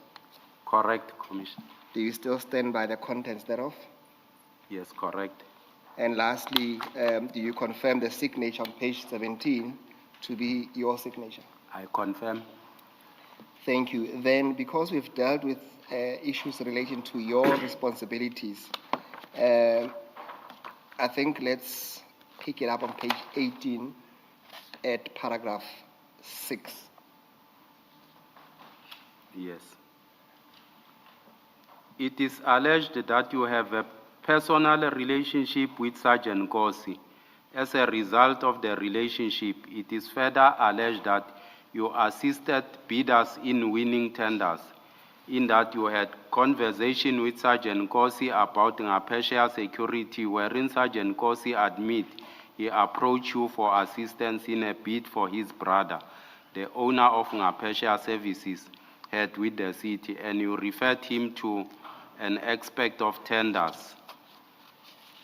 I consider Sergeant Nkosi as a younger brother. I have dealt with the question of my relationship in the first statement in paragraph 6, 7, 8, 9, and 10 of the notice addressed to me, dated 27 March 2026, in terms of the regulation as indicated here. It is not true that I have assisted any bidder in winning tenders. I actually refused to assist and preferred instead to refer Sergeant Nkosi to Mr. Matobela, who I thought could be of assistance. The reason why I referred Sergeant Nkosi instead of personally assisting him with his request would have amounted to a conflict of interest. I referred Sergeant Nkosi to Mr. Matobela to help him with his request. I did so because Mr. Matobela is well vested with administrative matters. I have never said he is a tender expert as testified before the Commission. Okay, proceed. You further leaked confidential and sensitive information regarding the tenders and companies that have sent bids to Sergeant Nkosi, in that you sent him a WhatsApp message confirming the 2 vehicles for land, meaning the tender for land Ngapesheya and El Shaddai. In addition, you further provided him with a list of 7 other companies who are supposed to get the tender as per alleged communication with people purporting to represent the EFF, and you requested that Sergeant Nkosi to check with via Mr. Mnisi and Mr. Julius Malema if those 7 companies are the correct companies that EFF want to get tenders. There were no confidential or sensitive information that I have leaked from the city. The information that I sent to Sergeant Nkosi, which included the 2 names of the companies, came from Mr. Matobela and not from the city. I was literally confirming that the two companies would be preferred. It was a choice of words from Mr. Matobela to refer to these companies as vehicle, which I adopted in relaying the message to Sergeant Nkosi. Maybe I misheard. I heard you say I was literally confirming instead of I was not literally confirming. But as I say, I may have misheard you. I was not literally confirming. Thank you. Thanks, Commissioner. I had a visit to my office by Mr. Muzi and Sipo. The two I know from student movement in the late 80s, who claimed to have met with the CFO and gave him 7 names of the security companies. I then requested Sergeant Nkosi to verify with the CFO the story, and only to discover that it was not true. Not probing at this stage, but can you explain why you did this via Sergeant Nkosi and not inquire directly from the CFO? I know Sergeant Nkosi to be having a relationship with Mr. Mnisi. I did not have the contact details for Mr. Mnisi. You work in the same, you work for the same institution, the city of Tshwane, Deputy Chief. Through Commissioner, I don't have most of the group heads' contact details. Yes. All right, thank you. Before you move on, you make reference to the two gentlemen, Muzi and Sipo. Can you provide us with their full names? I know Muzi as Muzi Mazibugo, but Sipo, I don't know his surname. I was close to Muzi during student movement. They came, the two of them. But you knew this guy from the 80s? Yes. Both of them? Both of them. And almost 40 years later, you say you don't know Sipo's... I don't know his surname. I know him as Sipo, yes. Muzi, we were at school together. Okay. Same school together.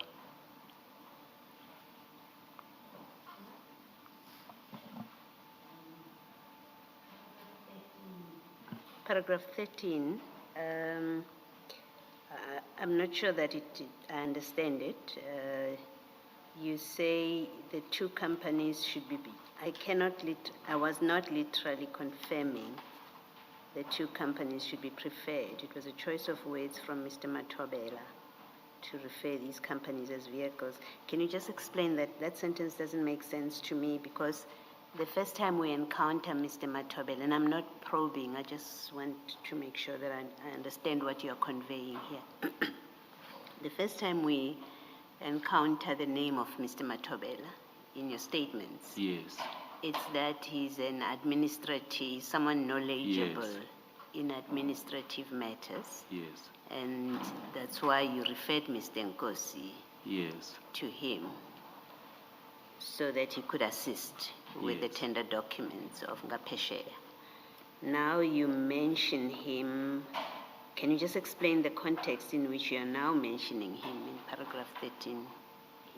What, he wrote to you, he called you, he met you, he mentioned two companies. Who are those companies? Just expand on this so that it makes sense. Sergeant Nkosi requested me earlier on to ask Mr. Matobela to say which companies did he assist in terms of compilation, that he has done the compilation of their document. Then I could not find Mr. Matobela by then. And later on, I went back to Sergeant Nkosi to say I apologize for the delay after I got hold of Mr. Matobela. And then to say he gave me these names of bidders that he has assisted.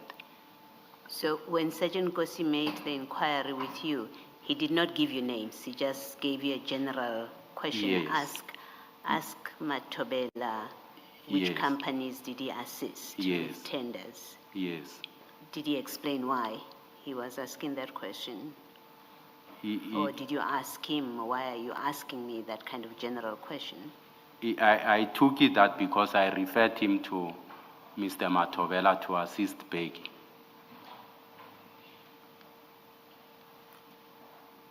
Okay, thank you.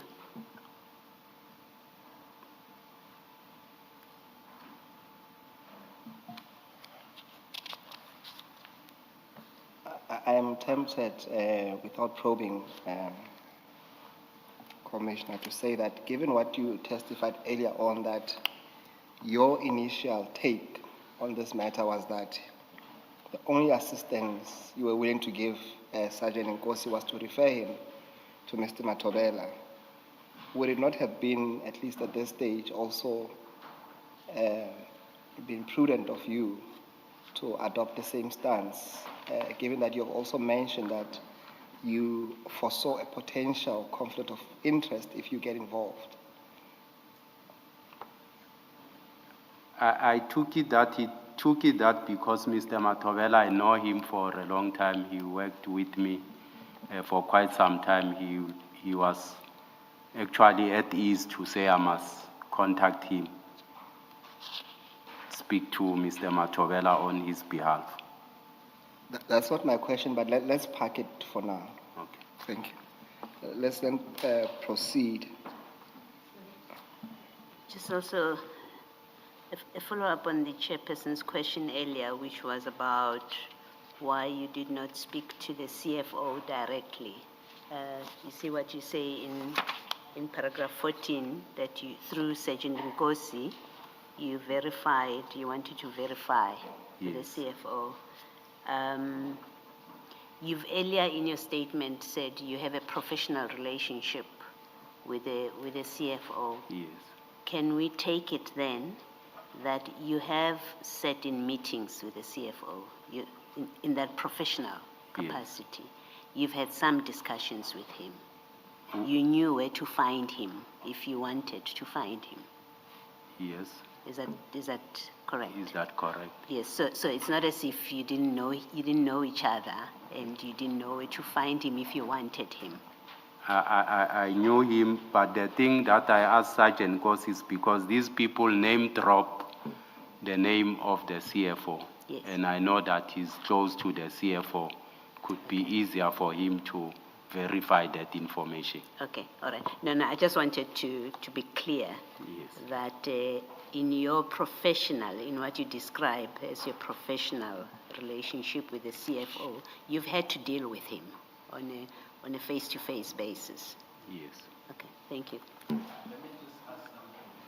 In organizations such as the municipality, Tshwane municipality, there's an internal system or the network where if you're looking for somebody's name and you want to know which department they are, their email address and phone number, you can easily do that, correct? Correct. And if you Commissioner. needed the CFO's phone numbers, you could just go on the system and they would be there. Correct. I'm not sure if they are there. Mine are not there, the cell phone numbers. Yours are not there. But if you wanted the CFO's phone numbers. you By could get then, them. it never came to my mind because I'm no Sergeant Nkosi. We're not there yet. Yes. So for now, I'm just following up on Commissioner Baloi's question and the chair's question that Okay. if you wanted the CFO's phone numbers, all you needed to do was go in the system and you could find them. I agree with you. Yes, thank you. Thanks. Just to round off this paragraph 14, just two follow-up questions. This Muzi and Sipo, were they from EFF themselves, as far as you know? I can't tell whether they are EFF. I know them from student movement. The last time I know them, they were ANC members, so I'm not sure whether they've moved or what. So that's what puzzled me when they came to name drop. I mean, the EFF thing. And did you ever confront them about this lie? What turned out to be a lie eventually? Since I never confronted them about it. All right, let's move on to paragraph 15 then. That you are allegedly involved. Sorry, before you do that, so you say there that Sergeant Nkosi to verify with the CFO. Yes. He did do that. Did Sergeant Nkosi do that? Yes, he And told me that the CFO says he never met those people. He doesn't. He doesn't know them? Yes. Okay, all right, thank you. So, sorry, just to piggyback on that question, is it about the people not knowing that they are from EFF, or is it the companies? What is it that he didn't know? They claim to be, representing, the EFF, those people, to say these are bidders that they want to pursue.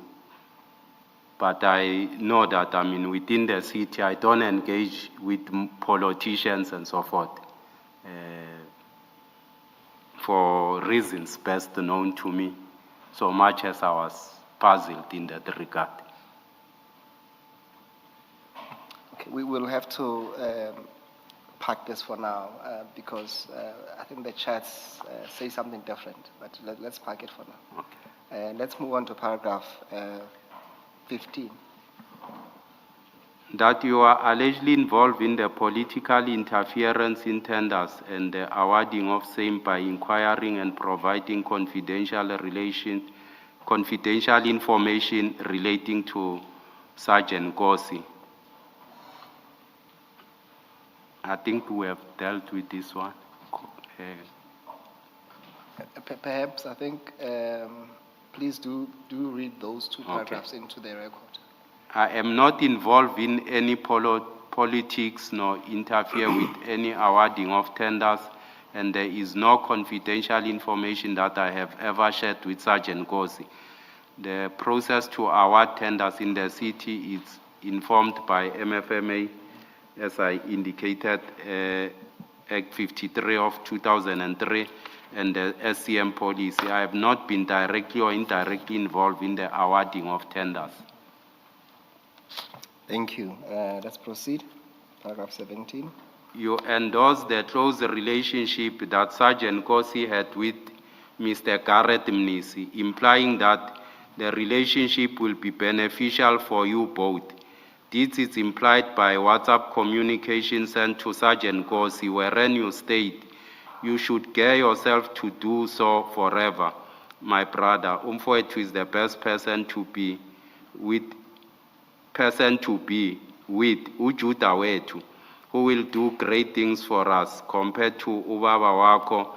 And further on, for July 2025, you sent a message to Sergeant Nkosi stating, "Morning, Captain, I can see Uguti you have captured Umfowethu, and he would not want you to leave him." I don't think it is correct, or we will be doing justice if we take one word in isolation and make a conclusion. In clarifying the entire statement, I want to indicate the context, the climax or the turning point of the statement, which I refer to, uvuthondaba, ngesizulu. It's on the word Ujuda wethu, because I don't think the commission understood or anyone understood what it's meant by Ujuda wethu, and it was concluded that capture in a sense of a state capture that I'm referring to, which is not true. Ujuda wethu, meaning indumiso, it's praise. Ujuda wethu, it does mean praise. It signifies, gratitude. So the capture in the sentence is referring to attention. It was in reference to the appearance of the background picture I was looking at, much as I further mentioned the issue of Ubabako Ongaseko, because he seemed very happy and at peace. I want to clarify also the wrong assertion that I was referring to the late Mr. Msibi. It is incorrect, as I have always referred to Mr. Msibi as Ubaba Kaxolani. And the father I'm referring to in the text is known to Sergeant Nkosi, but for purposes of protecting the family and revoking old wounds, I prefer not to say the name. Commissioner, Commissioner Lamini, I think with this paragraph here, I don't want to say you are pulling the wool over the eyes of the commission, but it doesn't make sense what you are saying. I think Sibalkulu must, when you just go back to a page before, and we're trying to get to the essence of your message, Yes. and what you call Uvutonda, and you want this commission to believe that at least, and I'm not probing you, it's something to think about, to say it doesn't make sense what you are saying, to say that you want the commission to believe that when you mentioned Ujuda Way too, you really meant Indumis or a praise. I think we all know the story of Judah, at least if you were to just go through the biblical scriptures, what Judah is for. And for now, I would say Judah eventually became to be someone who's an enabler, someone who sets people free or to the better promised places. So it has to be, please, considered in that way. It cannot be that it was just a mere indumiso in this context. Would you please consider this paragraph? I don't think so, Commissioner, because Judah Wetu means Indumiso Yetu. That simply translates to that. Much as I'm saying, the Commission never understood the context around the entire statement. It just take the first word, capture, without the entire statement. Ujuda Wetu, that's Indumiso Yetu. And when you say the commission never understood, you meaning that Sergeant Nkosi never understood you, because he's the one who testified on this text. I don't think he explained much on the statement. It was like he captured, he also indicated that I might be referring to attention. That's what he only understood, to say I've captured the attention of the CFO. Again, for your benefit, I at least I don't accept your word capture. Please reconsider it if you may, when you come back, in the context that you are using it here, to say that you are referring to an appearance of the background picture you were looking at. But if that's your final version, it's fine, but something that we'll definitely have to revisit when we come back. Remember, I said we're not asking probing questions, Yes. but at least I have to give you a fair opportunity to at least be alerted on issues that are of serious concern. Okay. And this paragraph, for me, it's of serious concern. And lastly, on that paragraph, this name that you're not prepared to say, when you come back, would you be prepared at least to share it amongst the commissioners? Yeah, I can write it down Okay. to share amongst the commission, but not to say it publicly. Yes. No. Are you Yes. prepared to write it down now? I can. Chair, with your permission, can we then pass a note to Commissioner Lamin just to put the name down without sharing it with the public? All right. In the meantime, Deputy Chief, I just want to refer to that part of the quotation where the question is asked. That seems to make a comparison between Ujuda and Ubaba Wako. So better things or great things are expected or appear to be expected of the Judah, and compared to Ubaba Wako. What did Ubaba Wako, whom you don't want to mention, what did he do which does not compare with what's expected of Ujuda? As I indicated, Commissioner, I have a long history with Nkosi, and there was a father we consider to be, there was someone who played that role, so whom he never seemed to be happy Also, so much. also meaning that person was not the biological father. Yes. It's not a biological father. Just a minute.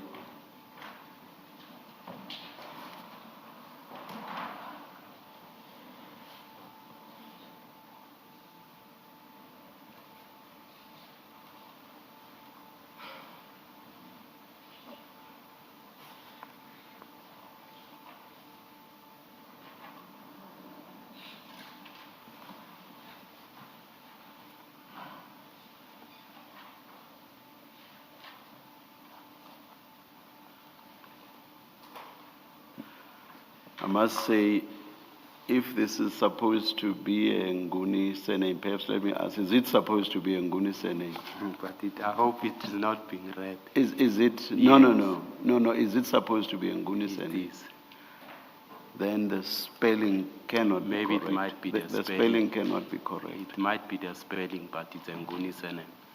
I can't pronounce it. I can, off record, I can pronounce it. You are Dlamini. How is it you cannot write a Nguni surname? I'm not a closer person. I chose to say Nguni because I was thinking between isiZulu and isiXhosa. Yeah, Well, maybe Siswati and others as well. it's a closer. Or isiXhosa. Mm. Phew, I can't even think what it's supposed to be.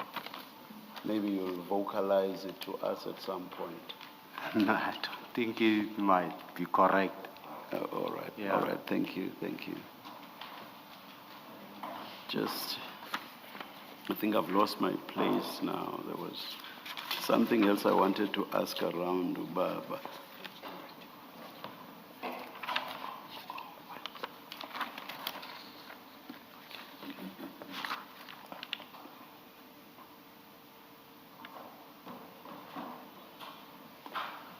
Maybe let me leave it there, but at some point, rather than just give us the name, at some point you may have to explain to us what this was about.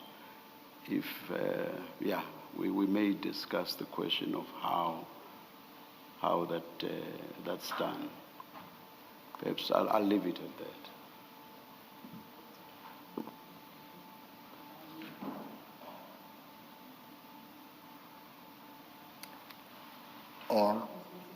Yes. Thank you.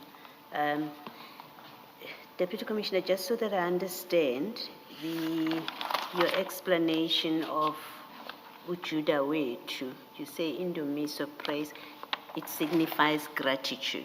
Yes. So, would I be understanding it correctly if I read that part of the WhatsApp exchange to say it is an expression of gratitude that Umfowethu will do great things for us? Yes. It must be that Yes. you're saying gratitude Yes. that Umfowethu will do Yes. great things for. And Umfowethu in this case is the CFO. Yes. All right, thank you. Yes, Mr. Musigiri. Thank you, Chair. Deputy Commissioner Dlamini, is there anything you want to add on that paragraph, or are you satisfied? No. Can we then move to paragraph 18? Yes. It is alleged that your involvement in corruption arises from WhatsApp communication exchange between yourself and Sergeant Nkosi, which created the inference that you interfered with and exerted influence over the processing of invoices within the city of Tshwane Metropolitan Police Department, in particular, your message stating in those transcripts.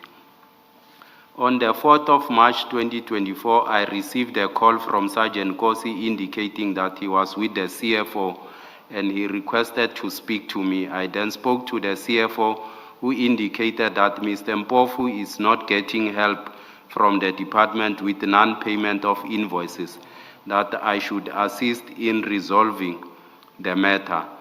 The next day, I talked to Mr. Mpofu and he forwarded me the emails he has been sending to the department, of which I was not copied.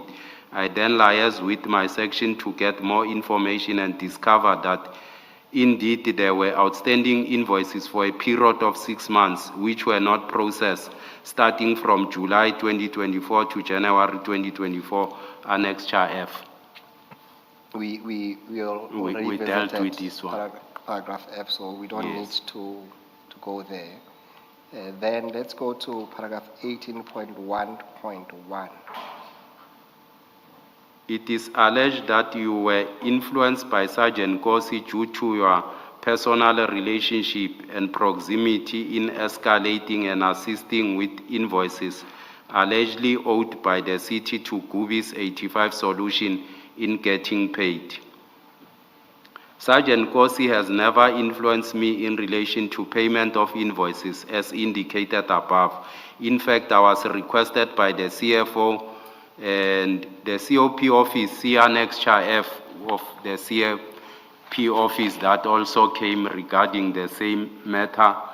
I wish to refute the impression which is created that I am involved in business of influencing or facilitating payments. The statement is not true, and I say this because I'm the divisional head support and administration. Accounts payable function falls within my responsibilities, and as I indicated this previously, that I'm in Section 65 of the MFMA Act 53 of 2003 enjoins us to comply with strict timelines and to pay invoices within 30 days of the invoice date. Furthermore, the invoice in question were signed and authorized for payment by the relevant division, which is Assets Protection and Security Services, which confirmed that services were indeed rendered and payment were due.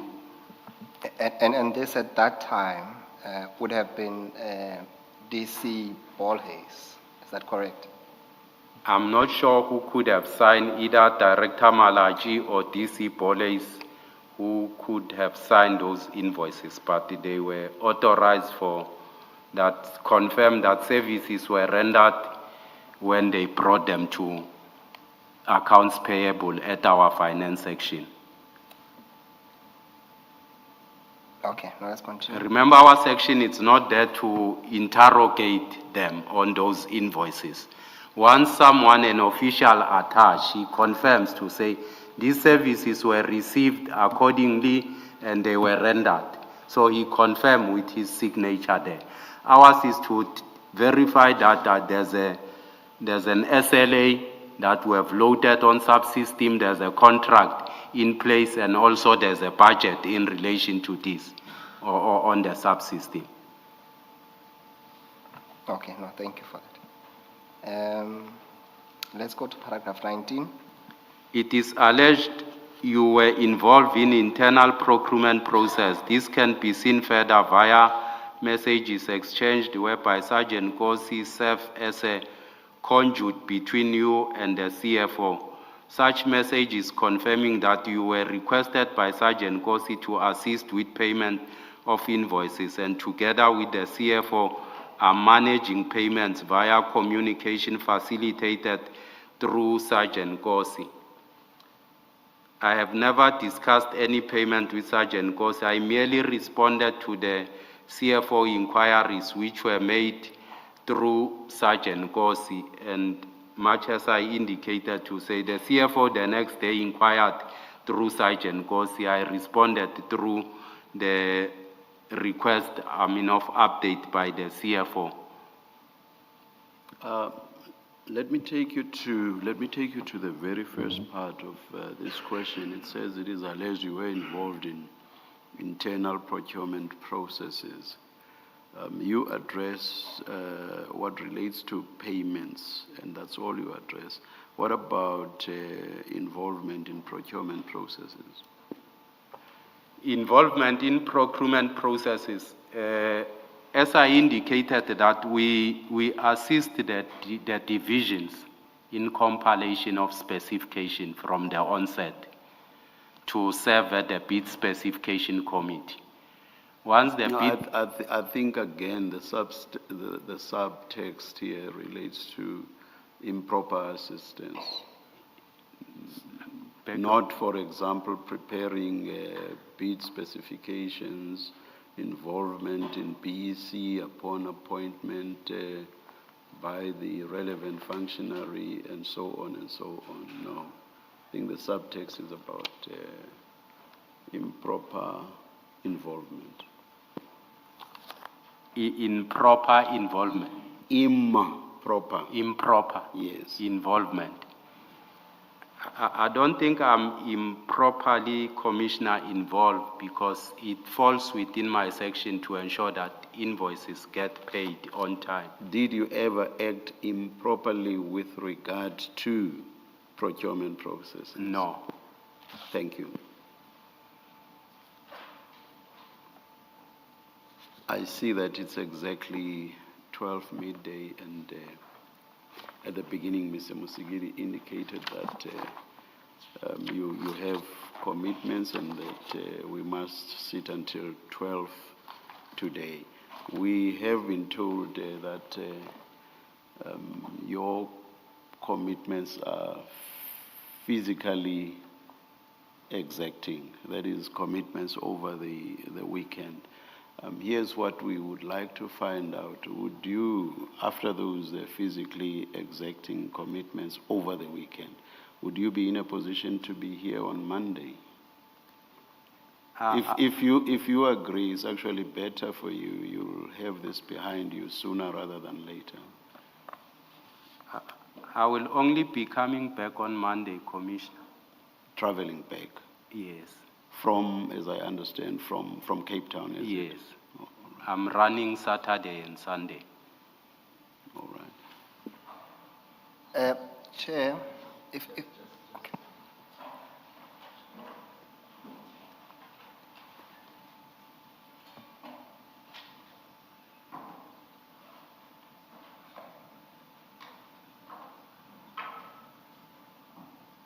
Yes, Mr. Musigiri?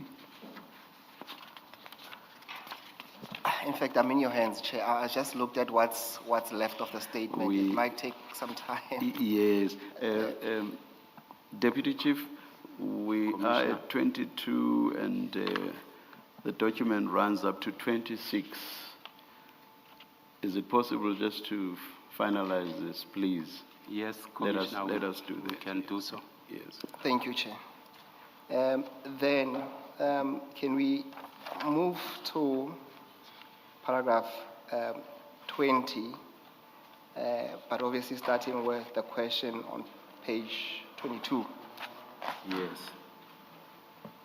It is therefore alleged that your conduct give rise to an implication of irregularity in that you may have participated in securing payments to suppliers through the manipulation or rushed of internal process, including the alleged increase of budget and target value to accommodate such payment. I have never conducted myself in any way that would have given rise to an implication of irregularity. All payments effected in this regard went through all the process before the final payment was released. The annual budget allocation is divided into 12 months and it is released on a quarterly basis through finance management tool. Upon the awarding of a tender, the contract is costed and allocated a contract value for the contract period. Any additional services affect the contract value in that such services were not included in the cost of the contract. Therefore, the contract value cap will be prematurely reached.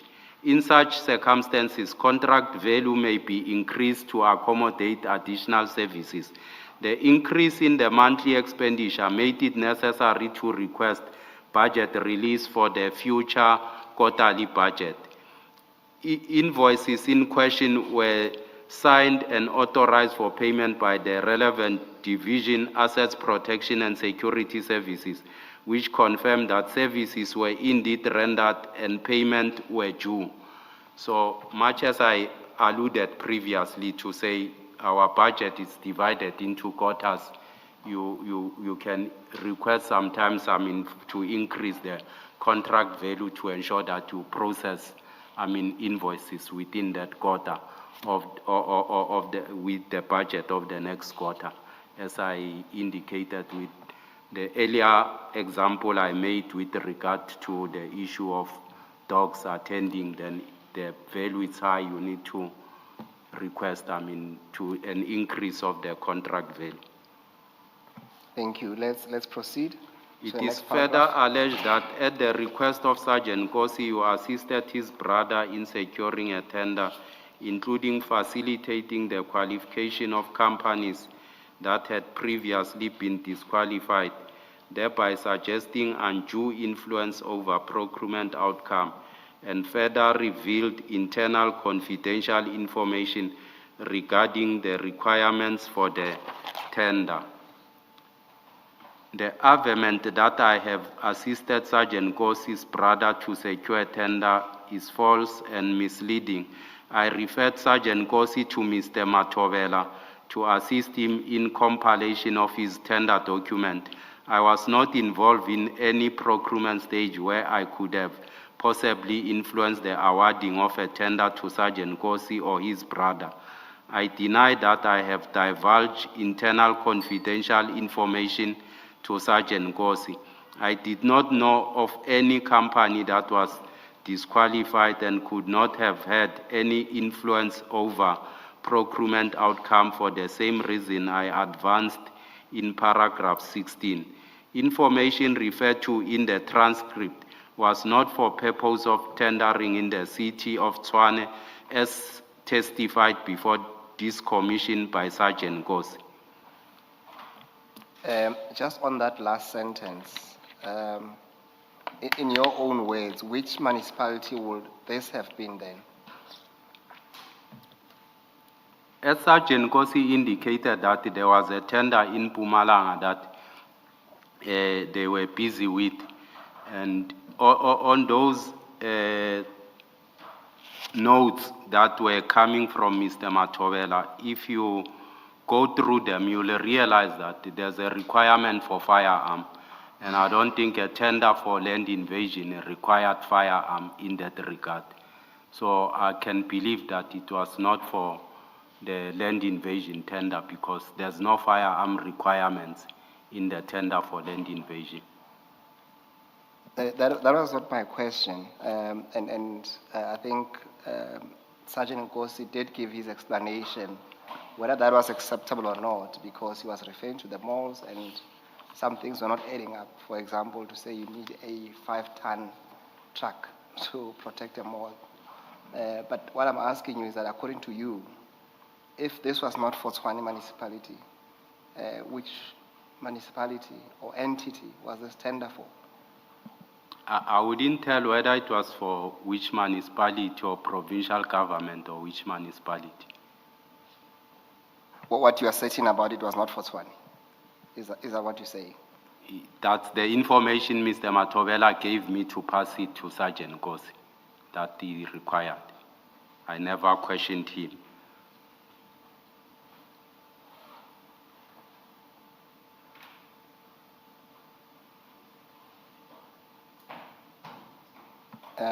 Let's then move on to the next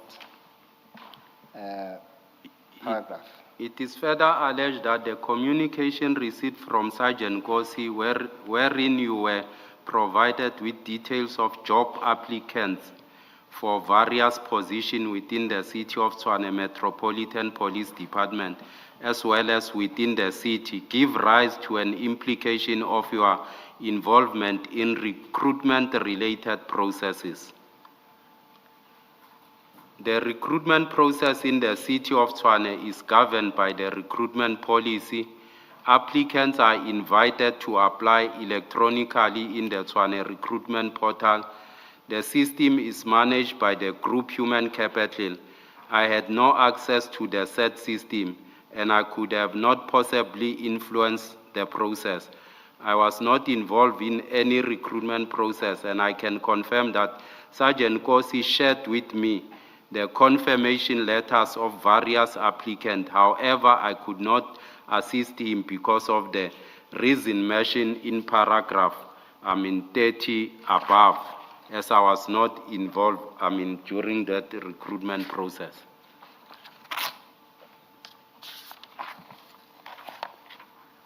Okay, But I think I need to further state these commissioners to say they were indicated as confidential document. They are not confidential document. These are confirmation letters that when I apply, I get. as a person to say they confirm I have applied in that regard. And I should indicate that you will get a lot of inquiries when such, applications come to play.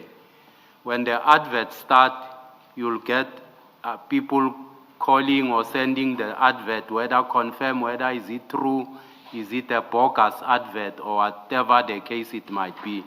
The material conditions in our country have made it, such that you'll receive, a lot of inquiries. You'll get it from colleagues, family, whoever, with the hope that you might assist them. So these are just, confirmation letters that, get sent through to applicants. Maybe remembering the evidence incorrectly. Sergeant Nkosi sent you certain information for you to confirm, or with whatever assistance he required. Did you in turn share any letters or information of applicants with him?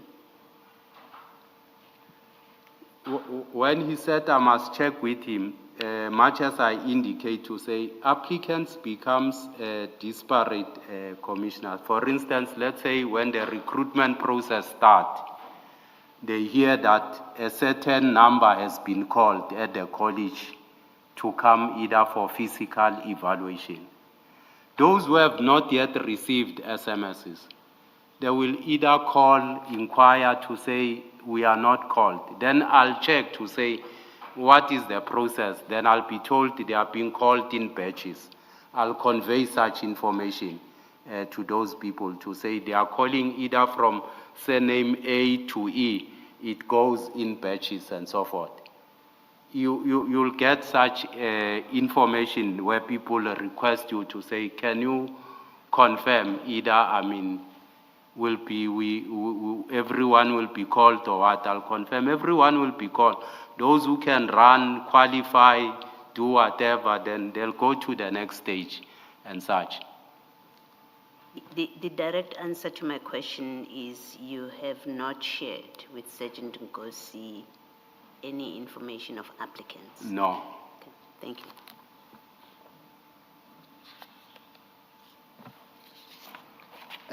Thank you, and let's move to paragraph 31.1 on page 25. Such information being confidential and ordinarily restricted to officials within the recruitment was shared with you, thereby suggesting that you were being influenced to interfere or assist. The assertion in the above... It's intervene. Yeah. Intervene, not interfere. Or intervene. Yes.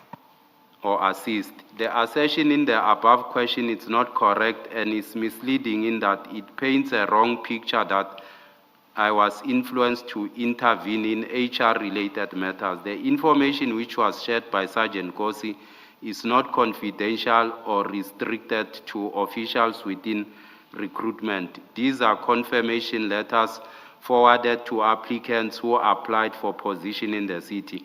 They don't reside with HR. Confirmation letter for receipt of application are not confidential and restricted to recruitment official. They are automated and are sent to all applicants who applied as confirmation of receipt of application. The application may require or share. The applicants may inquire or share them at their own will.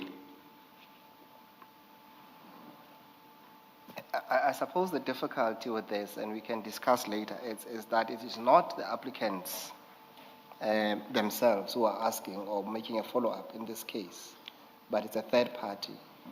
Do you want to say something to that? Yeah, perhaps we can engage on that at a later stage because, as I indicated, there are parents who will share with me to say, my son has applied, can you check for me? Which is not an applicant. So maybe we can engage on that one. Yes. Let's go to paragraph 31.2. It is also alleged that you engaged with and assisted in addressing inquiries relating to these applicants, which created the inference that you exercised or were perceived to exercise influence in respect of the recruitment process when you allegedly confirm you will check.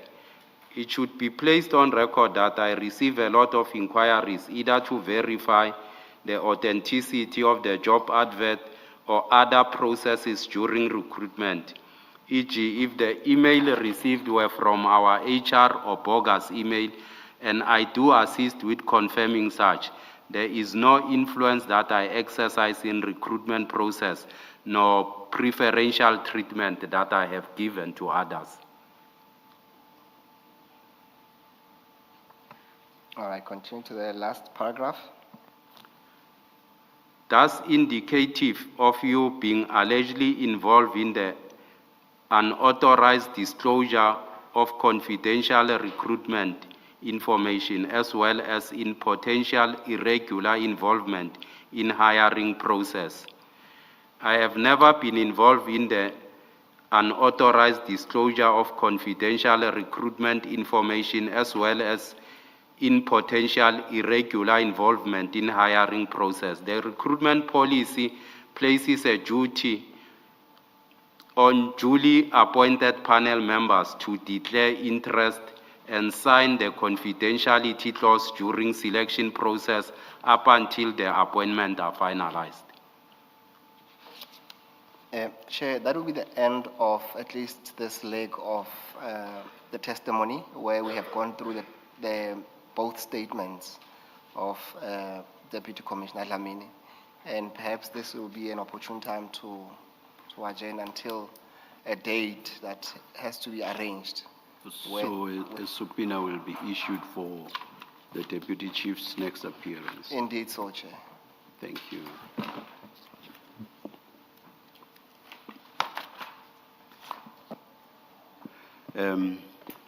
Deputy Chief Commissioner of Police, you will next appear on a date that will be indicated in a subpoena that will be issued in due course. Thank you for now. Thanks, Commissioner. Thank you. Let us adjourn until 9:30 on Tuesday, and that's because the witness that was scheduled for Monday is suddenly not available. Let's adjourn.